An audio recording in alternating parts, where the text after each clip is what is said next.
वो भी group of people के लिए ही होती है, ये थोड़ा छोटे सैंपल के लिए। हाँ जी बच्चों, स्टार्ट करें आप। हो गया बकवास तुम लोग का? चलो आगे बात करते हैं। ठीक,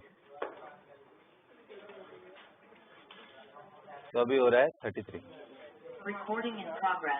ऑल राइट, तो आपके लिए एक बहुत प्यारा सा क्वेश्चन मैं दे रहा हूँ। वो ये है कि नहीं, पिछले क्लास वाला तो अभी मैं कराता हूँ। आपके सामने बच्चों ये आइडियल गैस दे रखा है मैंने,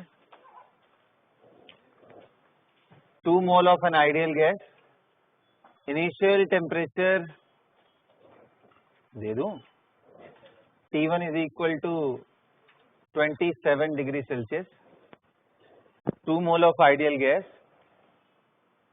इनिशियल स्टेट मैंने दे दिया है एंड फाइनल स्टेट में दे दे रहा हूं। ध्यान देना बेटा, क्लोज सिस्टम में पिस्टन वगैरह सब कुछ लगा है। फाइनल 227 डिग्री सेल्सियस तक मैं इसे लेके गया। कौन सा प्रोसेस से? और प्रोसेस मैंने डिफाइन कर दिया है T into V to the power 2 is equal to constant. तो आपको निकालना है W। हाँ, अब पिछले क्लास के अंडरस्टैंडिंग से आपको पहले ये बताओ कि क्या ये रिवर्सिबल प्रोसेस है या इरिवर्सिबल। तो अगर आप ध्यान से देखो तो मैंने इक्वेशन लिख दिया है।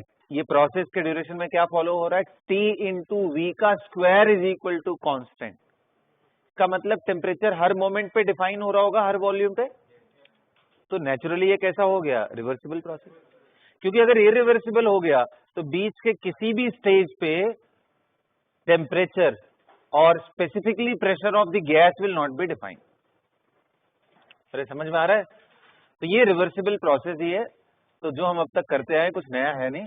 अब आप दिमाग लगा करके मुझे वर्क डन का वैल्यू बताओ। I want the answer in kilo joule per mole, या नहीं पर मोल नहीं, किलो जूल में आंसर करो। Report your answer in kilo joule.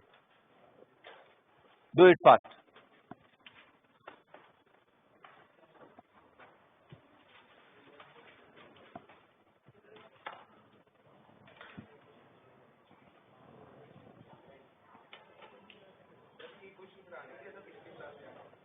T into V square ही था। चेक कर लो एक बार, नहीं चेक करो। टीवी स्क्वायर था। तो एक काम कर दे रहा हूं ना, इसमें मैं, हाँ सारे सेम हो गए। अच्छा अच्छा अच्छा अच्छा अच्छा, कोई बात नहीं।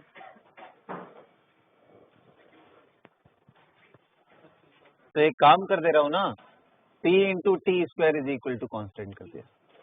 अब कर लो, चलो जल्दी करो। T into T square is equal to constant, ये चेंज कर लो बस ना। बाकी question as it is same है।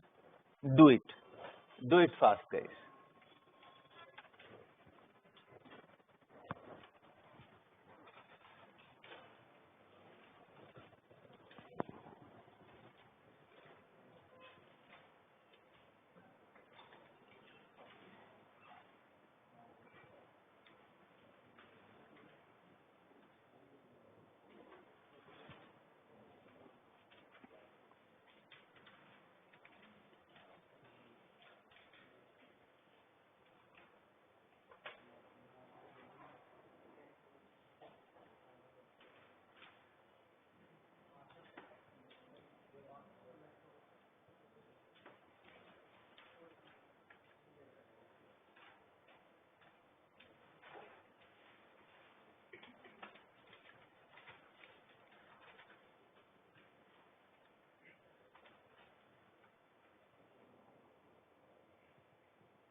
चलिए प्यारे बच्चों, हो गया?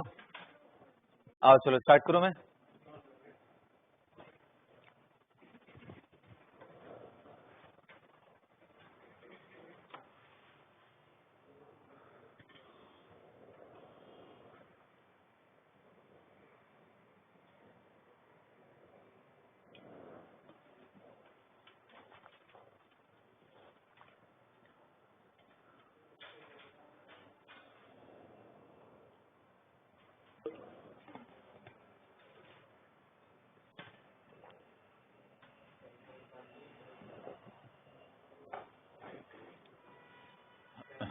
हाँ जी,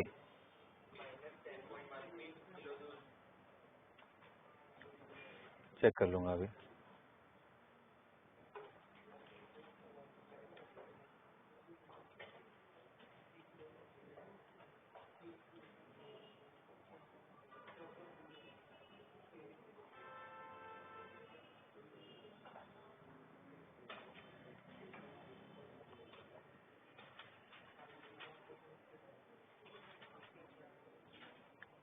चलो बच्चों स्टार्ट करूं यार, हो गया?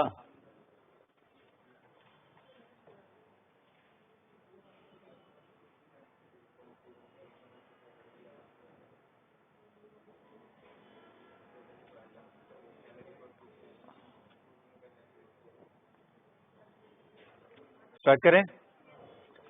आइए देखते हैं। बंद करो, एकदम सब बंद करो, ध्यान से सुनो। देखो यार, हमने घूम फिर करके एक ही अब तक फॉर्मूला सीखा है। वर्क अगर हमें निकालना हो तो W इज इक्वल टू, और एक्सपेंशन कंप्रेशन से रिलेटेड वर्क हो तो minus time of integral PdV होता है, और जो D के टर्मिनोलॉजी है उसी का लिमिट होता है V1 से लेके V2 तक। यही था। ध्यान से देखो, यहाँ पे इनिशियल प्रेशर वॉल्यूम भी नहीं दिया है, फाइनल प्रेशर वॉल्यूम भी नहीं दिया है, तो खराब कर दिया इसने पूरा गेम ही। अब हमें क्या यूज आएगा? लेकिन मैंने आपको सिखाया था कि बेटा वर्क डन को आप दो पैरामीटर में कैलकुलेट कर सकते हो। W का वैल्यू जब आप निकालते हो तो फाइनली आता है P2V2 minus P1V1 upon alpha minus 1, और इसी को आप NR T2 माइनस T1 भी लिख सकते हो अपॉन अल्फा माइनस 1, मतलब NR delta T upon alpha minus 1। तो आप देखो, मोल दिया है आपको, टेम्परेचर का डिफरेंस दिया है, अल्फा का वैल्यू बस आपको निकालना है। ये अल्फा क्या होता है? ये अल्फा होता है अगर हमारा PV टू दी पावर, ये alpha is equal to constant है पॉलीट्रॉपिक प्रोसेस का, तो ये जो अल्फा है वही अल्फा ये होता है ना। बोलो, प्रॉब्लम क्या है? हमें इक्वेशन कौन सा दिया है? P इंटू टी का square is equal to constant. हमें यहाँ PV नहीं दिया है, तो क्या करना है यार? इस T को आइडियल गैस, वो तो फ्री का इक्वेशन है बेटा आइडियल गैस के लिए, क्या मैं लगा सकता हूं? Using PV is equal to nRT and substituting T is equal to PV upon nR in the above process, substituting in the first one, तो क्या आ जाएगा? P into PV upon nR का whole square is equal to K। तो ये बेटा ये क्या बन गया? P into P का स्क्वायर P क्यूब, और ये V square is equal to some constant into N square R square. अरे ये नया कांस्टेंट हो जाएगा बेटा। तो P, अब देखो मैं ये P है ना, तो मैं इसको फ्री करूंगा क्योंकि कोफिशिएंट इसका 1 बनाना है। तो कितने लोग करें? क्यूब रूट ले लो। तो क्यूब रूट ले लूंगा अगर, P into V square is equal to some K dash, taking cube root power 1/3 on both side. तो क्या बन गया? ये P इंटू वी के पावर 2/3। अरे बोलो ना यार, A इंटू बी का पावर 1/3 है, तो A का पावर 1/3 इंटू बी का पावर 1/3, यही होता है ना एक्सपोनेंट में। तो अब ये खत्म हो गया, तो अब हमारे पास क्या आ गया? That is equal to some K double dash, नया कोई कांस्टेंट आ गया, उसका टेंशन ही नहीं लेना है, वो कांस्टेंट रहना चाहिए बस। तो आप कितने लोग कह रहे हो? सीधा सीधा हमें अल्फा मालूम चल गया कितना, और हम उठा के यहाँ पे रख देंगे, तो वैल्यू कितना आ गया? NR delta T upon 2/3 minus 1। कितना आ गया ये? कितना आ गया ये? अब ये सारा सारा वैल्यू उठा के रख दो भाई।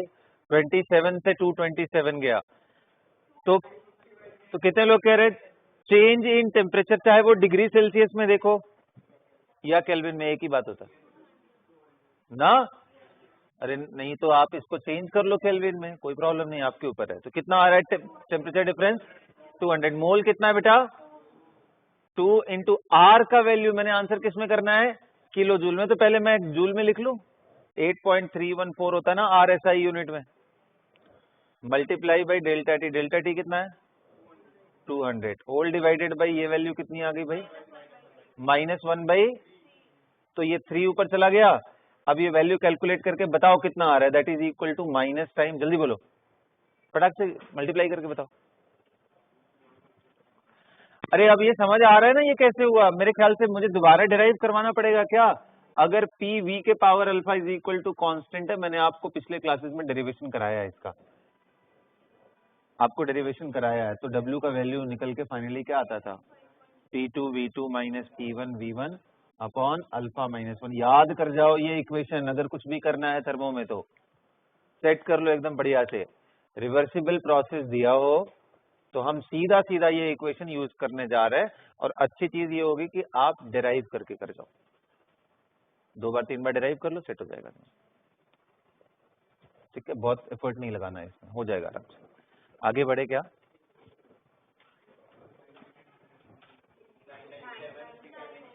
कितना आ रहा है बेटा ये वैल्यू कितनी आ रही है? W is equal to -9978 joule ना, लेकिन हमें किलो जूल में चाहिए। तो किलो जूल का मतलब ऊपर भी 1000 नीचे भी 1000 से मल्टीप्लाई डिवाइड कर दो। तो that is equal to -9976.8 upon 1000 into 1000। 1000 को क्या बोलते हैं? किलो इंटू जूल, बोलो। तो ये किलो जूल हो गया। ये आंसर कितना आ गया? 9 पॉइंट माइनस में 9768 kilo joule. This is W।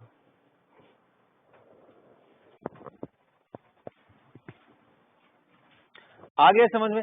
तो यार अब देखो, आपको ना कैसा भी इक्वेशन दिया हो, आप कोशिश करो कि आपको प्रेशर वॉल्यूम वाले इक्वेशन में वो कन्वर्ट हो जाए। और अगर इस फॉर्मेट में आ गया PV to the power alpha, तो या तो आप डिराइव कर लो वापस से, या तो डायरेक्ट अगर आपने डिराइव करके सेट कर रखा है अपने दिमाग में, तो ये फॉर्मूला सीधा यूज कर लोगे ना। अब R का वैल्यू डिपेंड करता है कौन से यूनिट में आपको आंसर चाहिए, उसके हिसाब से R बताओ। R के कितने वैल्यूज मैंने बता रखे हैं आपको? कैलोरी का बता रखा है 2 होता है, SI यूनिट में 8.314। तीसरा क्या बता रखा है? ATM लीटर में 0.08। हम लोग स्टेट्स ऑफ मैटर में खूब किया है इसमें प्रॉब्लम, ठीक है, पहले भी हमने मोल में भी इसको कर रखा था। तो आगे बढ़ूं अब। हाँ, तो लास्ट क्लास का जो क्वेश्चन दिया था एक बारी मुझे दिखाना, ताकि उस पर हम चलते हैं।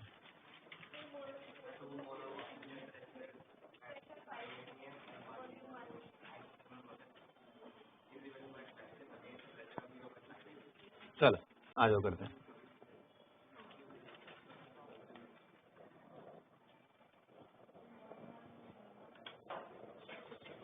है ना बेटा, क्या है देखो, मैंने जो आपको क्वेश्चन दिया था लास्ट क्लास में, मैंने बोला था कि 2 मोल ऑक्सीजन लिया हुआ है और इसको क्या किया है? आइसोथर्मली। आइसोथर्मल का मतलब बेटा क्या होता है? टेम्परेचर सेम है, यही ना। आइसोथर्मल, रिवर्सिबल एंड इरिवर्सिबल दोनों वर्ड यूज कर रहा हूं, बड़ा ही अजीब सा है ये। ठीक है, मैंने बोला इसके 2 पार्ट बनाओ। एक मैंने बोला बेटा कि आप रिवर्सिबल एंड दूसरा इरिवर्सिबल।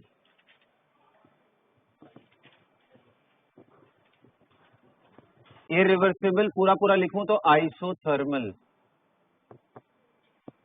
ये क्या करा रहा था मैं? 2 मोल कहां से कहां तक लेके जा रहा था बेटा? V1 1 लीटर से कहां तक लेके जा रहा था? V2 5 लीटर तक लेके जा रहा था, बोलो ना। और इनिशियल प्रेशर मैंने कितना दे रखा था आपको? 5 ATM। ये दे रखा था P1। तो अब आ जाओ रिवर्सिबल एंड इरिवर्सिबल। इरिवर्सिबल वाला क्या चीज मैंने बोला था, किस प्रेशर के अगेंस्ट लेके गए? तो एक्सपेंशन अगेंस्ट 0.5 ATM प्रेशर, यही ना? बोलो भाई, यही बोला ना मैंने? क्योंकि अब ये पकड़ लो क्वेश्चन, मैंने W पूछा था, निकालेंगे एक एक करके। आ जाओ सबसे पहले ना रिवर्सिबल से निकालते हैं। तो रिवर्सिबल से निकाल रहे हैं, इसका मतलब हर समय टेम्परेचर प्रेशर सब डिफाइन है, और दिया है आइसोथर्मल। आइसोथर्मल दे दिया तो क्या उसे बताने की जरूरत है क्या कि PV⁴ कितना है? नहीं बताने की जरूरत है। क्यों? क्योंकि बाय डिफॉल्ट हमें मालूम है आइसोथर्मल का मतलब टेम्परेचर कांस्टेंट। इसका मतलब आइडियल गैस इक्वेशन अगर मैं यूज करूं तो टेम्परेचर कांस्टेंट, इसका मतलब ये हो गया कि PV = K। इस बार इसे कुछ PV⁴ कितना है बताने की जरूरत ही नहीं है, क्योंकि इसने आपको वर्डिंग्स में ही बोल दिया। आ रहा है बात समझ में मैं क्या बोल रहा हूं? तो आप क्या करें? तो भाई कुछ नहीं यार, जैसे हम लोग करते आ रहे हैं वही करेंगे, कोई नया चीज थोड़ी ना है। अब इस बारी W का वैल्यू वही सेम तरीके से -P × dV। अच्छा आइसोथर्मल था ना, तो इसको वही माइनस टाइम ऑफ K/V करेंगे और V⁴ -1 × dV। एम आई राइट? और कितने लोग करें? इस K को हम क्या यूज कर सकते हैं? जो भी टेम्परेचर था सर T0, तो क्या मैं इसको लिख सकता हूं -nRT0। T0 का मतलब मैं नॉट इसलिए लगा रहा हूं ताकि आप समझो वो फिक्स हो गया वैल्यू। अरे T0 का मतलब T0 नहीं है, T0 है, मतलब एक फिक्स टेम्परेचर पे लेके जा रहे हैं। समझ गए? वो वैल्यू है टेम्परेचर की। अब ये पूरा का पूरा टर्म क्या है? Constant value. बोलो ना भाई, इनटू V⁴ -1 × dV। तो अब कितने लोग कह रहे हो कि सर ये तो बाहर आ जाएगा, -nRT0 बाहर इंटीग्रेशन के V⁴ -1 × dV। अब आप याद करो x⁴n dx का इंटीग्रल क्या होता है? तो x⁴n+1/n+1। लेकिन आप ध्यान से देखो यहां गड़बड़ है, क्योंकि V⁴ -1 यानी x⁴ -1 dx अगर करोगे तो x⁴ -1+1/-1+1। तो कितने लोग कह रहे हैं कि सर ये तो डिवाइडेड बाई 0 आ गया, नॉट डिफाइंड। इसलिए ये फॉर्मूला तभी लगाते हैं when n is not equal to minus. तो जब -1 हो गया तो क्या करें? तो यानी x⁴ -1 dx, या फिर इसी को ऐसे बोल लूं dx/x, इसका इंटीग्रेशन बेटा ln x होता है। ln x इसका मतलब क्या है? log to the base ex। समझ में आ रहा है? तो इसको मैं लिखने जा रहा हूं, क्या लिखने जा रहा हूं? दैट इज इक्वल टू, ये वाला value is equal to -nRT0 ln V। Volume था ना, तो ln V हो जाएगा। अच्छा ln V, initial and final कितना था भाई? V1 एंड V2, यही था ना? लिमिट तो उसी का रखते हैं ना जो यहाँ D के फॉर्म में है। अच्छा V1 V2, अगर आप ध्यान से देखो V1 V2 कितना है? 1 लीटर एंड ये 5 लीटर। लिखना हो तो मैं लिख सकता हूँ। अभी इसको थोड़ा और अच्छे से लिखता हूँ, जरा बताओ तो -nRT0। आप याद करो जब भी ऐसा होता है तो जहां वेरिएबल है उसके जगह पे ये वैल्यू रखते हैं पहले, अपर लिमिट, माइनस ये लिखते हैं लोअर लिमिट। यही होता है ना जी, इंटीग्रेशन ऐसे ही करते हैं। तो ln V2 ln V1 क्या लिख सकता हूं बेटा? अच्छा एक प्रॉपर्टी होती है लॉग की, कौन सी? नोट करके ये लिख लेना, log A minus log B is equal to log A/B। तो इसको मैं लिख सकता हूं -nRT0 ln V2/V1 लिख सकता हूं बेटा। तो डेराइव करके क्या आ गया? यानी आपका हेडिंग क्या होना चाहिए? Work done in case of isothermal reversible process. तो उसका ये वैल्यू आ गया। अच्छा, क्या इस nR T0 को, यानी अब मैं देखो इसी को सब चीज लिखने जा रहा हूँ, ध्यान से देना और बताना अगर तुम्हें पल्ले पड़ रहा है तो, -nR T0 ln V2/V1, एक तो फॉर्मूला ये हो गया। और कितने लोग कह रहे हैं इसको अगर आप चाहो तो sir nR T0 ln P1/P2 भी लिख सकते हो, कितने लोग को ये पल्ले पड़ा? कैसे पल्ले पड़ गया? क्योंकि हमें ये मालूम है कि ये P1 V1 के भी बराबर है और ये P2 V2 के भी बराबर है। बोलो यार, है ना? और यही के, बोलो तो तो अब ध्यान से देखो, इससे मैं रिलेशन निकाल रहा हूं, इससे मैं क्या रिलेशन निकाल रहा हूं कि V2/V1 बिकमिंग, हाँ देखो ध्यान से, तो मैंने V2/V1 के जगह पे क्या लिख दिया? अच्छा, कितने लोग कह रहे हैं सर अभी कहानी खत्म थोड़ी ना हुआ है? सर आप तो ये भी कर सकते हो,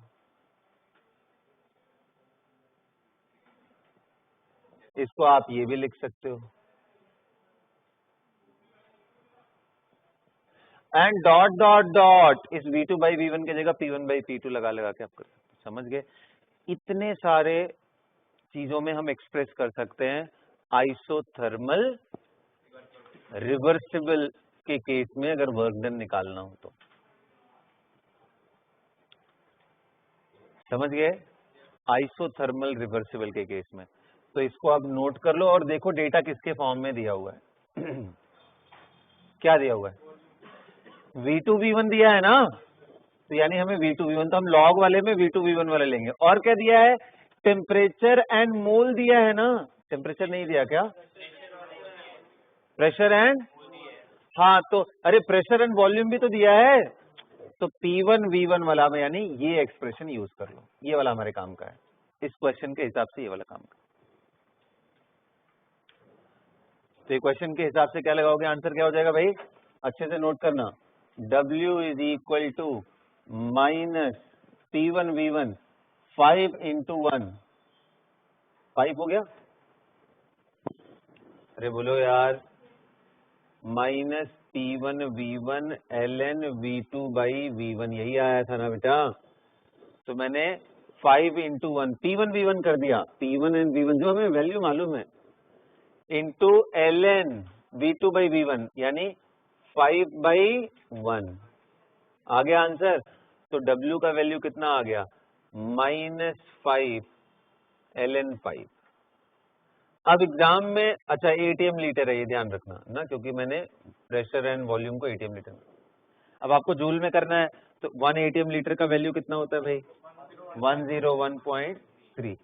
अच्छा, अभी कहानी खत्म नहीं हुआ है, क्योंकि एग्जाम में हो सकता है वो आपको वैल्यू दे दे, ये भी आंसर है, लेकिन हो सकता है एग्जाम में आपको डेटा के हिसाब से वैल्यू दे दे। तो कैसे लिखेंगे फिर? तो मैं कुछ आपको चीजें कराता हूं, इसको भी नोट कर लो। देखो, लॉग को जिसका बेस 10 है, ln का मतलब तो लॉग बेस 10 ही होता है ना, इसको अगर आप लिखना चाहो तो 2.303 log to the base 10 x लिख सकते हो। Very very important. इसी को अगर मैं ऐसे बोलूं तो ln x को 2.303 log to the base 10 x लिखा जा सकता है, ध्यान रखना बेस 10 में।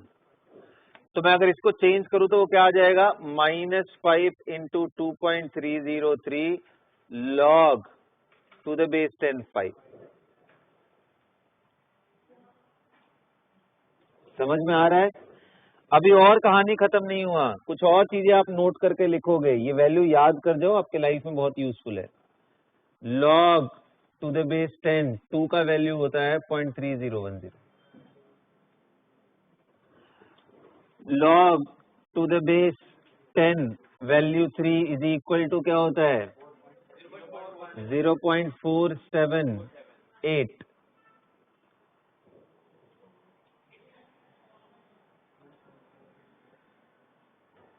अप्रॉक्स 0.478 या 0.47 आप लिख लो या 0.48 लिख लो, एक ही बात है, सब कोई टेंशन नहीं।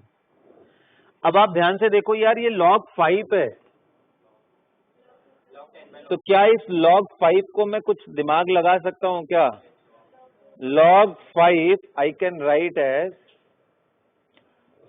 log base 10 by 2. क्यों ऐसा लिख दिया? क्योंकि मुझे मालूम है इसको ओपन कर लूंगा मैं, log 10 माइनस log 2 and 10. अरे बोलो बच्चों, log 10 का वैल्यू कितना होगा?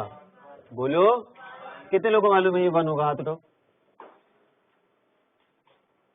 log 10 जो बेस अगर वही सारी चीजें होती है तो उसको 1 बोल देते हैं। तो ये 1 माइनस log 2 का वैल्यू कितना भी लिखा है? तो ये वैल्यू कितनी आ गई? 1 माइनस 0.3, अप्रोक्सीमेटली 0.7 आ गया। तो आप यूज कर लेना इसकी वैल्यू 0.7।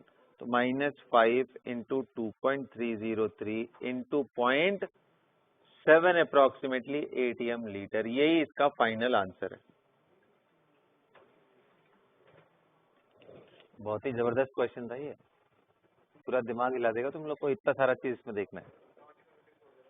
हाँ, कोई बात नहीं, आप अगर अभी उतना भी लिख दे रहे हो, आप इनफैक्ट मेरे लिए आप इतना भी कर दे रहे हो ना, इंटीग्रेशन आप सही से लिख दे रहे हो, मेरे लिए तो वही बहुत है कि आपको पता पड़ गया। बाकी ये सब चीजें तो यार धीरे धीरे प्रैक्टिस करोगे आ जाएगा।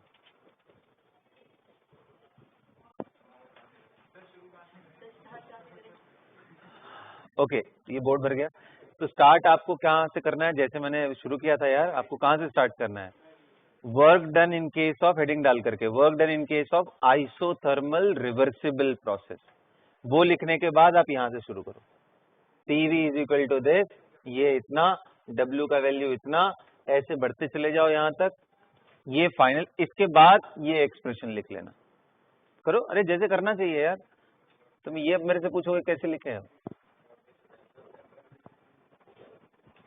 रिवर्स, ये सब मैं मिटा दे रहा हूँ, ये सब खुद से ट्राई करते रहना। मिटा दूं ये?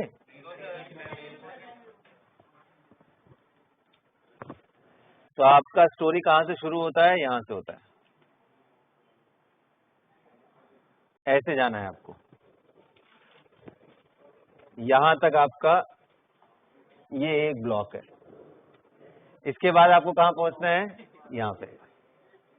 फिर इसके बाद कैलकुलेशन मैंने वहां कर रखा है। हाँ कोई बात नहीं, आप अच्छा साथ साथ लिख लिए तो बहुत ही अच्छी बात है। अच्छे से बच्चों ना, इसको करना है, 2-2 बार करना है, फिर मैं दूंगा क्वेश्चन, टेंशन नॉट। अरे समझ आया कि नहीं आया? ठीक, नहीं आया तो बताओ, मैं दोबारा समझा दूंगा। हाँ, इसके बाद तो कैलकुलेशन।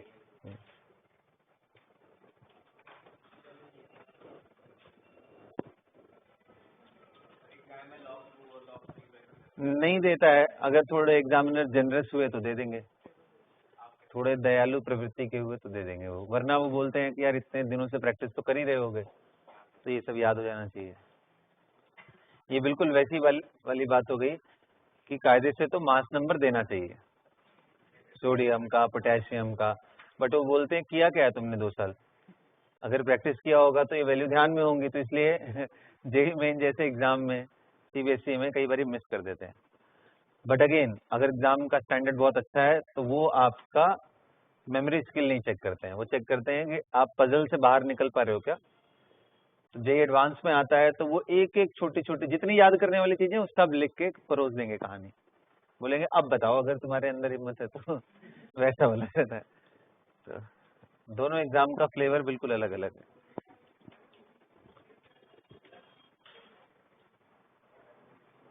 चले मिटा दूं?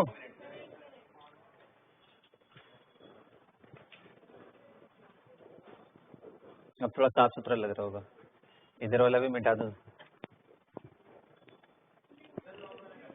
चेक कर ले, ये तो मिटा दूं, ये तो हो गया। कौन सा डायग्राम? ये सब जो बनाया है, क्या करूं, मिटा दूं?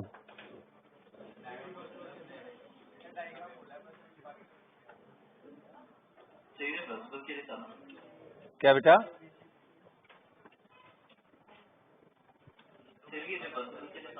हाँ हाँ बिल्कुल, रिवर्सिबल के लिए।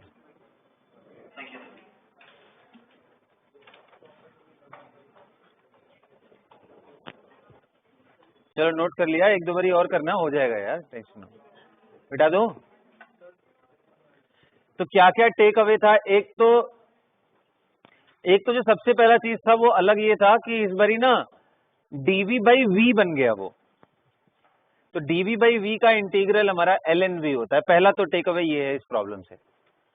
दूसरा ये है कि हमें log को यूज करना आना चाहिए। ln को log टू द बेस 10 में कैसे लिखते हैं वही ln x is equal to log to the. क्यों ऐसा कर रहे हैं? क्योंकि बेस 10 में हमें सारी चीजें मालूम होती है। मैंने लॉगरिथम का भी बेसिक मैथमेटिक्स में स्टार्टिंग में पढ़ाया, तब तो लग रहा होगा कि क्या टाइम पास कर रहे हैं सर, केमिस्ट्री पढ़ाना चाहिए, मैथ्स पढ़ा रहे हैं। तो वो टाइम पास इसीलिए किया था कि जब हम आगे अपने चैप्टर्स में बढ़ रहे हो तो मुझे बार बार छोटे छोटे चीजें इरिटेट ना करें, ठीक है। तो वहां पे जा करके जिनको दिक्कत होगी वो एक बार देख लेना। वैसे तुम लोग मैथ्स के स्टूडेंट हो यार, इतनी बेसिक चीजें आती होंगी। नहीं आती है तो कोई बात नहीं, डाउट सेशन जब होंगे ना उसमें आकर के पूछ लेना, मैं समझा दूंगा एक बार, ठीक है। Is that clear? यहाँ सब कुछ सही हो गया, अब आगे बढ़े। ओके चलो अब आते हैं इरिवर्सिबल के केस में, हम लोग थोड़ा देखने की कोशिश करते हैं। रिवर्सिबल का इतना बड़ा सा केस था, अब इरिवर्सिबल। पता है इरिवर्सिबल इतना ज्यादा इजी है, एक लाइन में खत्म हो जाता है यार, इसमें कुछ नहीं करना है। इरिवर्सिबल की खास बात क्या है कि इसने ऐसा कुछ कर दिया जो मैंने पिछले क्लास में आपको टाइम दे के समझाया था कि बेटा खूब सारे सैंड पार्टिकल रखे हुए थे और उसका इक्विवेलेंट प्रेशर कितना रहा होगा? 5 atm। मतलब जितना सैंड रखा है उससे 5 atm। क्यों? क्योंकि तभी तो वो गैस का प्रेशर बैलेंस कर पाएगा ना, नहीं तो कहाँ, ये तो वॉल्यूम कंप्रेस कर। समझ में आ रहा है? अरे बोलो यार। फिर मैंने क्या कर दिया, अचानक से ही मैंने इसी जगह पे ऊपर मैंने प्रेशर 5 atm के बजाय कितना कर दिया? 0.5। लो अब गेम हो गया। 0.5 atm करते ही नीचे वाला जो प्रेशर है सर गैस का, ये क्या है बीच में, ये क्या दिखा रहा हूं, ये पिस्टन, इस पे प्रेशर लग रहा है कितना? 5 atm। अब बताओ क्या अनबैलेंस फोर्स दिख रहा है? इधर हाई प्रेशर इधर लो प्रेशर, ठीक ठाक गैप हो गया। तो क्या ये एक्सेलरेटेड मोशन करेगा? एक्सेलरेशन का मतलब क्या? फोर्स है। और अगर नेट फोर्स है तो ऐसा प्रोसेस क्या हो गया? इरिवर्सिबल। यही तो समझाया था यार तुम लोग को कि रिवर्सिबल प्रोसेस का मतलब क्या है बेटा, जिसके जो हर मोमेंट पे थर्मोडायनेमिक इक्विलिब्रियम को फॉलो करता हुआ चले। थर्मोडायनेमिक इक्विलिब्रियम 3 तरह के इक्विलिब्रियम का कॉम्बिनेशन है। कौन कौन से? Mechanical, chemical and thermal. तो मैकेनिकल के अंदर का पार्ट है नेट फोर्स 0 होना चाहिए, नेट टॉर्क 0 होना चाहिए। तो नेट फोर्स तो 0 साफ साफ समझ में आएगा। नेट अगर ऊपर और नीचे, कहाँ का नेट फोर्स 0 होना चाहिए? बाउंड्रीज की मैं बात कर रहा हूं, जहां पे एक्सपेंशन या कंप्रेशन हो रहा है, बाकी हर जगह मत देखने लग जाना। समझ गए बात? तो ऐसे प्रोसेस को ही हम क्या बोल रहे हैं,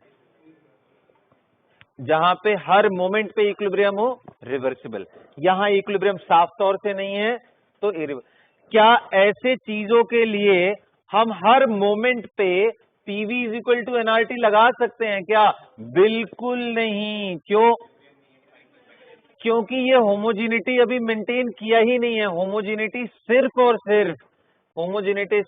सिर्फ initial and final state, only at initial and final state पे ही आप लगा सकते हो। फाइनल स्टेट मतलब जहां जाकर के एक्सपैंड करके 5 लीटर पे रुक गया, वहां पे हम देख लेंगे, थोड़े टाइम के बाद वहां सेटल हो गया होगा। और स्टार्टिंग में जब ये स्टार्ट हुआ है T इज इक्वल टू 0 पे, तो भी सेटल है। तो इनिशियल एंड फाइनल पॉइंट्स पे ही सिर्फ हम लगा सकते हैं, थ्रू आउट द प्रोसेस ये लगा ही नहीं सकते। ये प्रॉब्लम है हमारे साथ इरिवर्सिबल। तो बहुत अच्छी बात, क्योंकि हमें इसका जरूरत ही नहीं है। हमें तो W is equal to minus PdV चाहिए होता है, और प्रेशर एक्सटर्नल तो हमें मालूम है फिक्स है अगेंस्ट 0.5 atm प्रेशर, मतलब एक्सटर्नल प्रेशर 0.5 फिक्स है। तो यार अगर वो फिक्स हो गया तो हमारा लाइफ इजी हो गया कि टफ हुआ? बहुत इजी हो गया सर। यही प्रेशर तो सारा जिंदगी में तबाही मचा के रखा है, वही कांस्टेंट हो गया इस बार। तो उसको इंटीग्रेशन से बाहर निकाल लेंगे तो कितना आ जाएगा? Minus 0.5 atm। D V 1 litre to 5 litre, बताओ जी डीवी का इंटीग्रेशन कितना होता है वी, तो आ गया -0.5 एटीएम, और ये डीवी का वी हो गया, और 1 लीटर 5 लीटर यही था ना, तो that is equal to -0.5 ATM into 5 - 1 litre, कितना आ गया -2 एटीएम लीटर। ये वैल्यू आप सिंप्लीफाई करके लिख लो अगर जूल में चाहिए तो।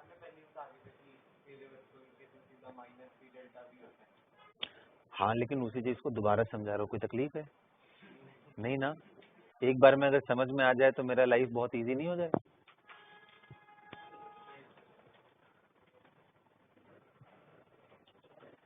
समझ आ गया बच्चों? ये मतलब होता है, ऐसे यूज करना होता है इसको। अगर आपको ये चमक जा रहा है तो फिर बहुत, कोई भी प्रोसेस हो अगर इरिवर्सिबल लिख दिया तो बहुत आसान हो गया, टफ नहीं, बहुत ही ज्यादा आसान हो गया। रिवर्सिबल में इतना दुनियादारी हमें फॉलो करना होता है। प्रेशर को वॉल्यूम के टर्म में लिखो, फिर वो इंटीग्रेट करो, फिर हालांकि वो भी आसान है, 2-3 बार करोगे तो सेट हो जाएगा दिमाग में। वही है, तुम टाइम स्पेंड करते हो या नहीं, उसी पे डिपेंडेंट सारी चीजें। ठीक है, ये चैप्टर ऐसा है, आपको टाइम स्पेंड करना पड़ेगा बेटा। जो मैं थियरी पढ़ा रहा हूँ वही अपने आप में बहुत बड़ी चीज है, तो उसको बार बार देखना पड़ेगा। ठीक है, वो इतने बड़े बड़े डेरिवेशन है, खुद से करोगे तो सेट हो जाएगा। ये 3-4 क्लासेस इग्नोर करके देखो, बहुत मजा आएगा। 5वीं क्लास से कुछ समझ में नहीं आएगा तुम्हें, इग्नोर करके देखो। अभी तो कर भी रहोगे पूरा तो भी लग रहा होगा कि यार कहाँ पे, इधर से कैसे निकालना है, उधर से कैसे निकालना। इग्नोर कर दो, डेयर टू इग्नोर। और इस चैप्टर का यूज पता है पूरे केमिस्ट्री में है, थर्मोडायनामिक्स पूरे केमिस्ट्री में यूज होगा।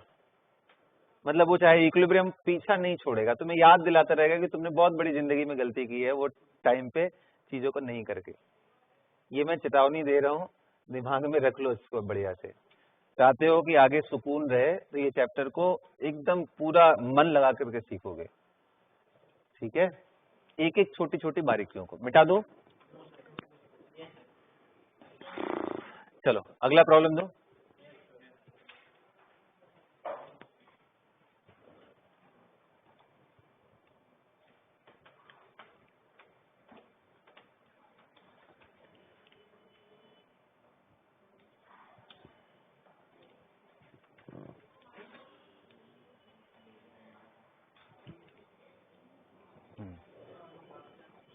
मिटा दो बेटा।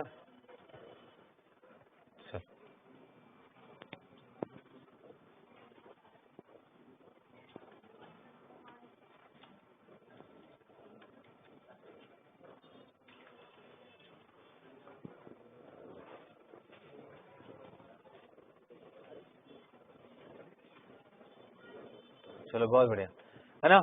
तो अब ये टॉपिक हो गया खत्म। देखो वर्क पे मैंने आपको काफी कुछ समझा दिया।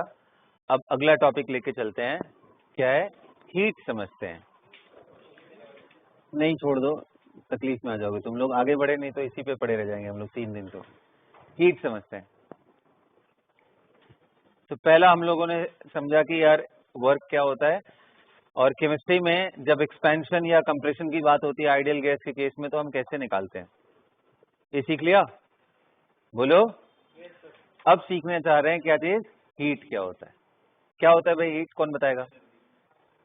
ये लो, इनसे पूछो तो वर्क क्या है, form of energy sir. Heat क्या है, form of energy. Internal energy क्या है, फॉर्म ऑफ। तुम खुद क्या हो, फॉर्म ऑफ एनर्जी सर। तो क्या डिफरेंशिएट करता है हीट को बाकी चीजों से? तो पहली बात तो बच्चों, हीट आप ये बोल सकते हो एनर्जी इन मोशन है। नहीं, हीट का मतलब ही तभी है जब वो फ्लो हो रहा हो। मैं बोल दूं ये हीट इतना जगह पे रुका हुआ है, ये कोई मतलब नहीं है इसका।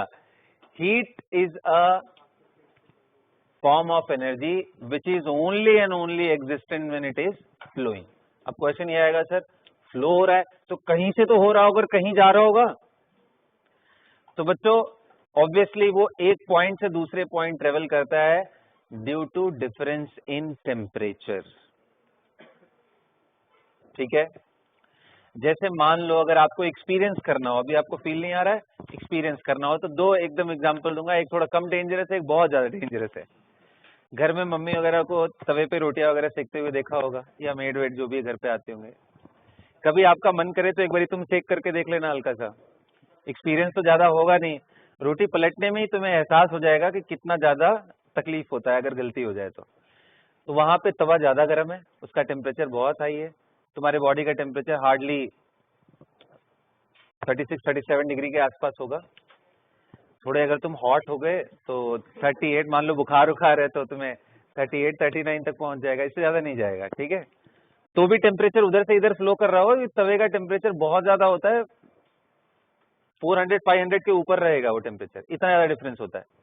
तो हीट फ्लो एक्सपीरियंस हो जाएगा, तुम्हारे सारे सेंसेस खुल जाएंगे उस समय के लिए, गलती से भी अगर टच हो गया तो फ्लो कर रहा है। दूसरा कौन सा है, सेफ है, आइस को टच कर दो ना, तो आइस को टच करोगे तो थोड़ी देर में तुम्हारा हाथ ठंडा पड़ने लगेगा। तो क्या हो रहा है, हायर टेम्परेचर से आइस की तरफ, जिसका टेम्परेचर लोअर है, वहां से वहां हीट फ्लो कर रहा है।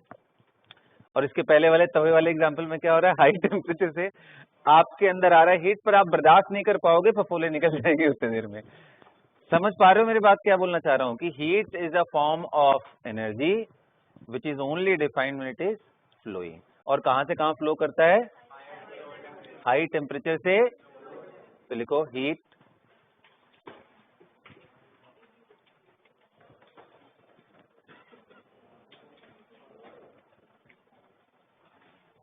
लिखो, energy in flow, energy in flow और एनर्जी इन मोशन। कहां से कहां, ये हो गया हीट ना, कहां से कहां फ्लो करता है ये, from a body, from a body having higher temperature to a body having lower temperature, from a body having higher temperature to a body having lower temperature. ठीक है बच्चों, ये अच्छे से दिमाग में सेट कर लोगे ना, है ना। कुछ स्टेटमेंट बिल्कुल ही प्रोहिबिटेड होते हैं, मतलब बिल्कुल अलाउड नहीं होते हैं बोलना ही। जैसे मैं बोल दूं कि यार ये आयरन का ब्लॉक है, इसमें 500 कैलोरी हीट है, ये बोलना ही एब्सर्ड स्टेटमेंट है। ये बोलना कि आयरन रॉड से दूसरे ब्लॉक में या वाटर के अंदर 500 किलो जूल या कैलोरी का फ्लो हुआ, that's a valid statement. But ये बोलना कि ये बॉडी के अंदर 500, ये क्या बकवास है। स्टैटिक फॉर्म में हीट का कोई मतलब ही नहीं होता है, वो तभी है जब वो फ्लो करके जा रहा हो, एक जगह से ट्रेवल कर रहा हो, बस उतने तक ही उसका लेना है। मतलब प्रोसेस के ड्यूरेशन में ही उसका मतलब है, प्रोसेस होने के पहले भी उसका कोई मतलब नहीं था और होने के बाद भी कोई मतलब नहीं है। ये एक प्रोसेस वेरिएबल है, ठीक उसी तरह जैसे वर्क एक प्रोसेस वेरिएबल है, समझ रहे हो ना। तो जब तक प्रोसेस हो रहा है तभी तक वर्क का कोई मीनिंग है, जब तक प्रोसेस हो रहा है तभी तक हीट का कोई मीनिंग है। उसके पहले भी कोई मतलब नहीं, उसके बाद भी कोई मतलब नहीं। तो body having 500 calorie of heat is an absurd statement. इस स्टेटमेंट का कोई मतलब नहीं है, मीनिंगलेस स्टेटमेंट, ध्यान रहेगा ये बात। तो अब ये आता है कि चलो सर ठीक है, आपने बता तो दिया कि हाई टेम्परेचर से लोअर टेम्परेचर की तरफ हमेशा हीट फ्लो होता है, राइट। कितने, आखिर कितने इसके जो फ्लो के तरीके हैं वो कितने तरीके से फ्लो करता है। तो there are 3 modes by which it flows. सबसे पहला कंडक्शन, दूसरा कन्वेक्शन, तीसरा रेडिएशन। अब तीनों के एग्जाम्पल बड़े नॉर्मल से। कंडक्शन वाला मतलब जब दो बॉडी को आपस में कांटेक्ट में लेके आओ, तो दो बॉडी को आपस में कांटेक्ट में लेके आओगे, उनके बीच में फिजिकल कांटेक्ट है, तो हायर टेम्परेचर से लोअर टेम्परेचर के थ्रू जो एनर्जी का फ्लो है उसको हम बोलते हैं कि कंडक्शन के तरीके से। जैसे एक आयरन रॉड 100 डिग्री पे ले लो, दूसरा आयरन का ब्लॉक ले लो 50 डिग्री पे, और इन दोनों को कांटेक्ट में लेके आ जाओ, तो हीट फ्लो करेगा इधर से इधर की तरफ। ये हो गया कंडक्शन। अगर आप इसको और माइन्यूटली देखने की कोशिश करो तो कंडक्शन होता कैसे है, तो इनके जो पार्टिकल्स है ना बेटा सॉलिड के, ये अपने पोजीशन पे वाइब्रेट करते हैं और इनके वाइब्रेशनल काइनेटिक एनर्जी जब दूसरे को लेके आते हैं उसका काइनेटिक एनर्जी थोड़ा कम है, टेम्परेचर कम तो काइनेटिक एनर्जी कम। अरे हम लोगों ने पढ़ा था यार काइनेटिक एनर्जी डायरेक्टली टेम्परेचर के। तो ये ज्यादा वाइब्रेट कर रहा है, ये कम वाइब्रेट कर रहा है, तो इस पे कोलाइड कर गया, थ्रू कोलिजन बेसिकली वो ट्रांसफर कर रहा है।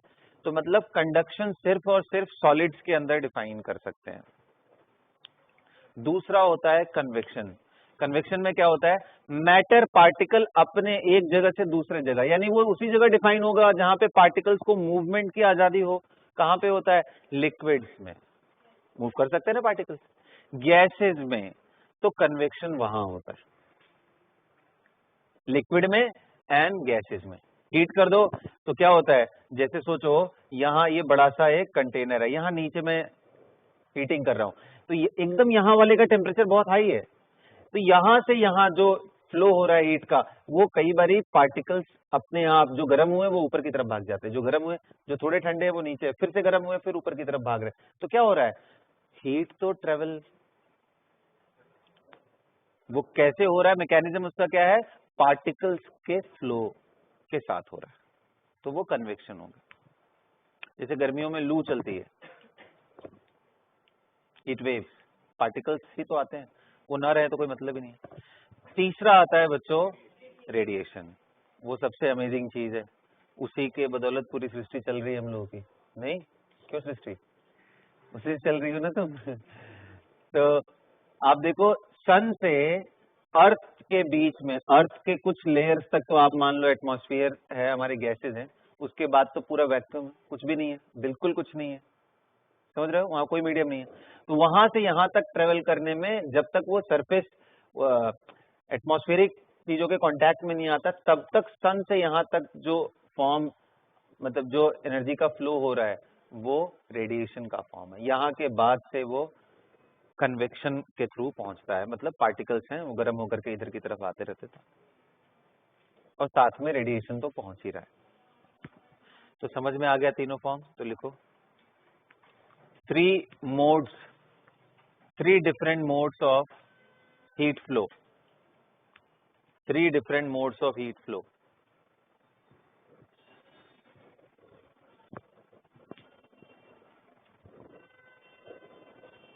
पहला लिख लो conduction,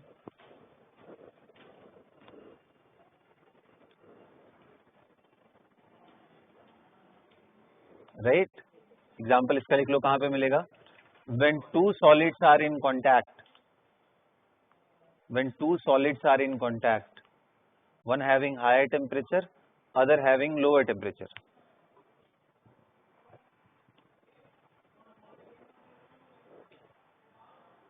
one having higher temperature, other having lower temperature।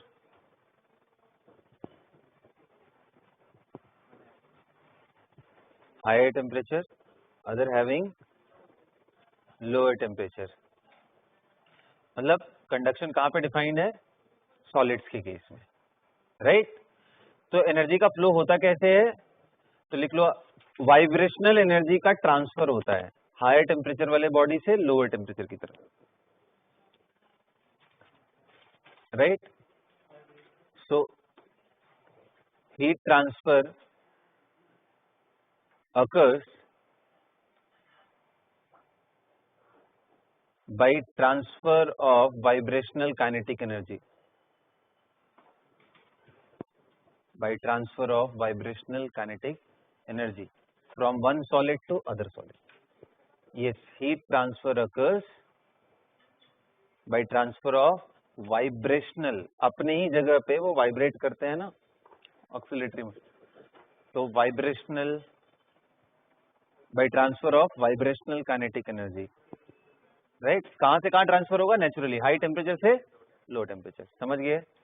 दूसरा लिख लो convection,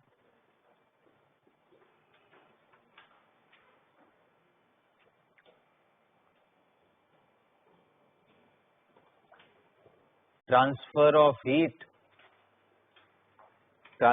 heat taking place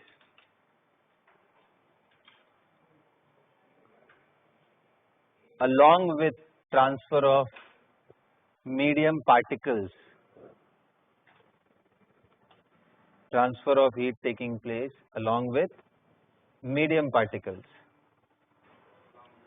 medium particles मतलब वो भी साथ में आ रहे हैं, पार्टिकल्स के थ्रू उसका ट्रांसफर हो रहा है.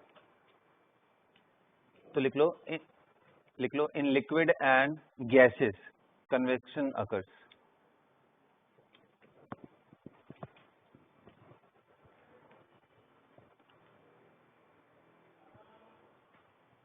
लास्ट लिखो रेडिएशन.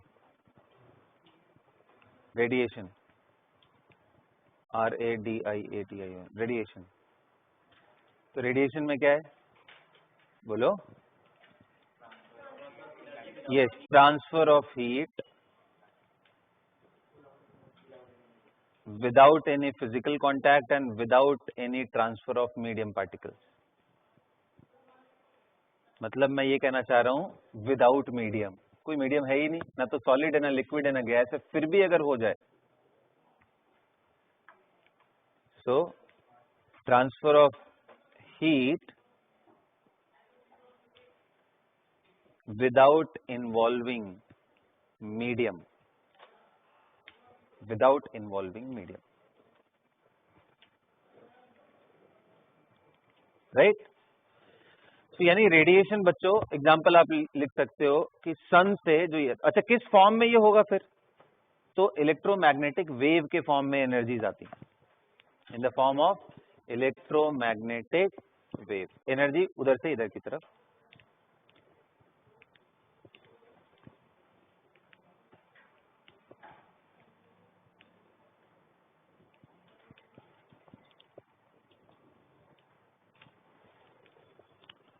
अंडरस्टूड? बोलो. तो एक टॉपिक है जो फिजिक्स में आप और डिटेल में पढ़ोगे, केमिस्ट्री में हम बस उतना ही पढ़ेंगे जितना काम की हमारे है. कैलोरीमेट्री. मतलब अब हम मेजर करेंगे हीट को कि भाई कितना हीट आया. हमारे लिए तो इम्पोर्टेंट है ना कितना हीट आया, मेजरमेंट इम्पोर्टेंट है. तो कैलोरीमेट्री उस टॉपिक को बोलते हैं जहां पे किसी भी एक बॉडी से दूसरे बॉडी में कितना हीट का ट्रांसफर हुआ, अमाउंट बताना, उसी को कैलोरीमेट्री बोलते हैं. कैलोरी का मतलब रिलेटेड किससे है? हीट से. बेसिकली क्या है, पहले ना हीट को और बाकी एनर्जी फॉर्म्स को अलग अलग समझते थे, अलग अलग समझते थे. तो इसलिए उसकी यूनिट कैलोरी ढूंढ ली. फिर अब जब मालूम है कि भाई ये भी एक फॉर्म ऑफ एनर्जी है, तो उसका फिर इक्विवेलेंस निकाल लिया कि भाई 1 कैलोरी के बराबर कितना होता है. तो वही यूनिट हम लोग पढ़ते हैं ना बार बार, वरना आप लोग दिमाग में आता होगा यार ये कैलोरी क्यों लिखते हैं, जूल पढ़ाई हुआ है, इतने सारे यूनिट क्यों. तो ये बेसिकली यहीं से निकल के है. तो 1 calorie is equal to 4.18 joule. ये मालूम है ना सबको, ये मेरा ध्यान रखो. तो हीट का ये हमारा स्टैंडर्ड यूनिट है, कैलोरी के फॉर्म में हम लोग मोस्टली उसको लिखते हैं.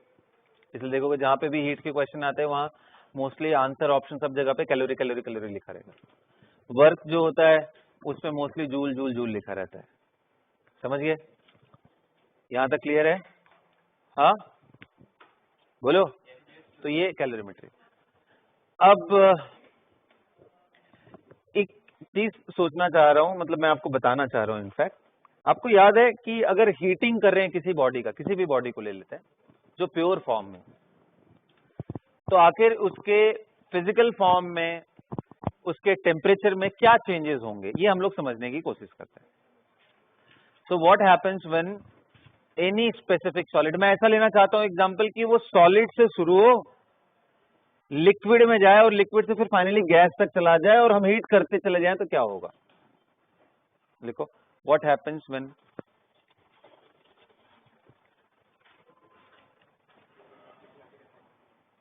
heat is continuously given to a solid. What happens when heat is continuously given to a solid?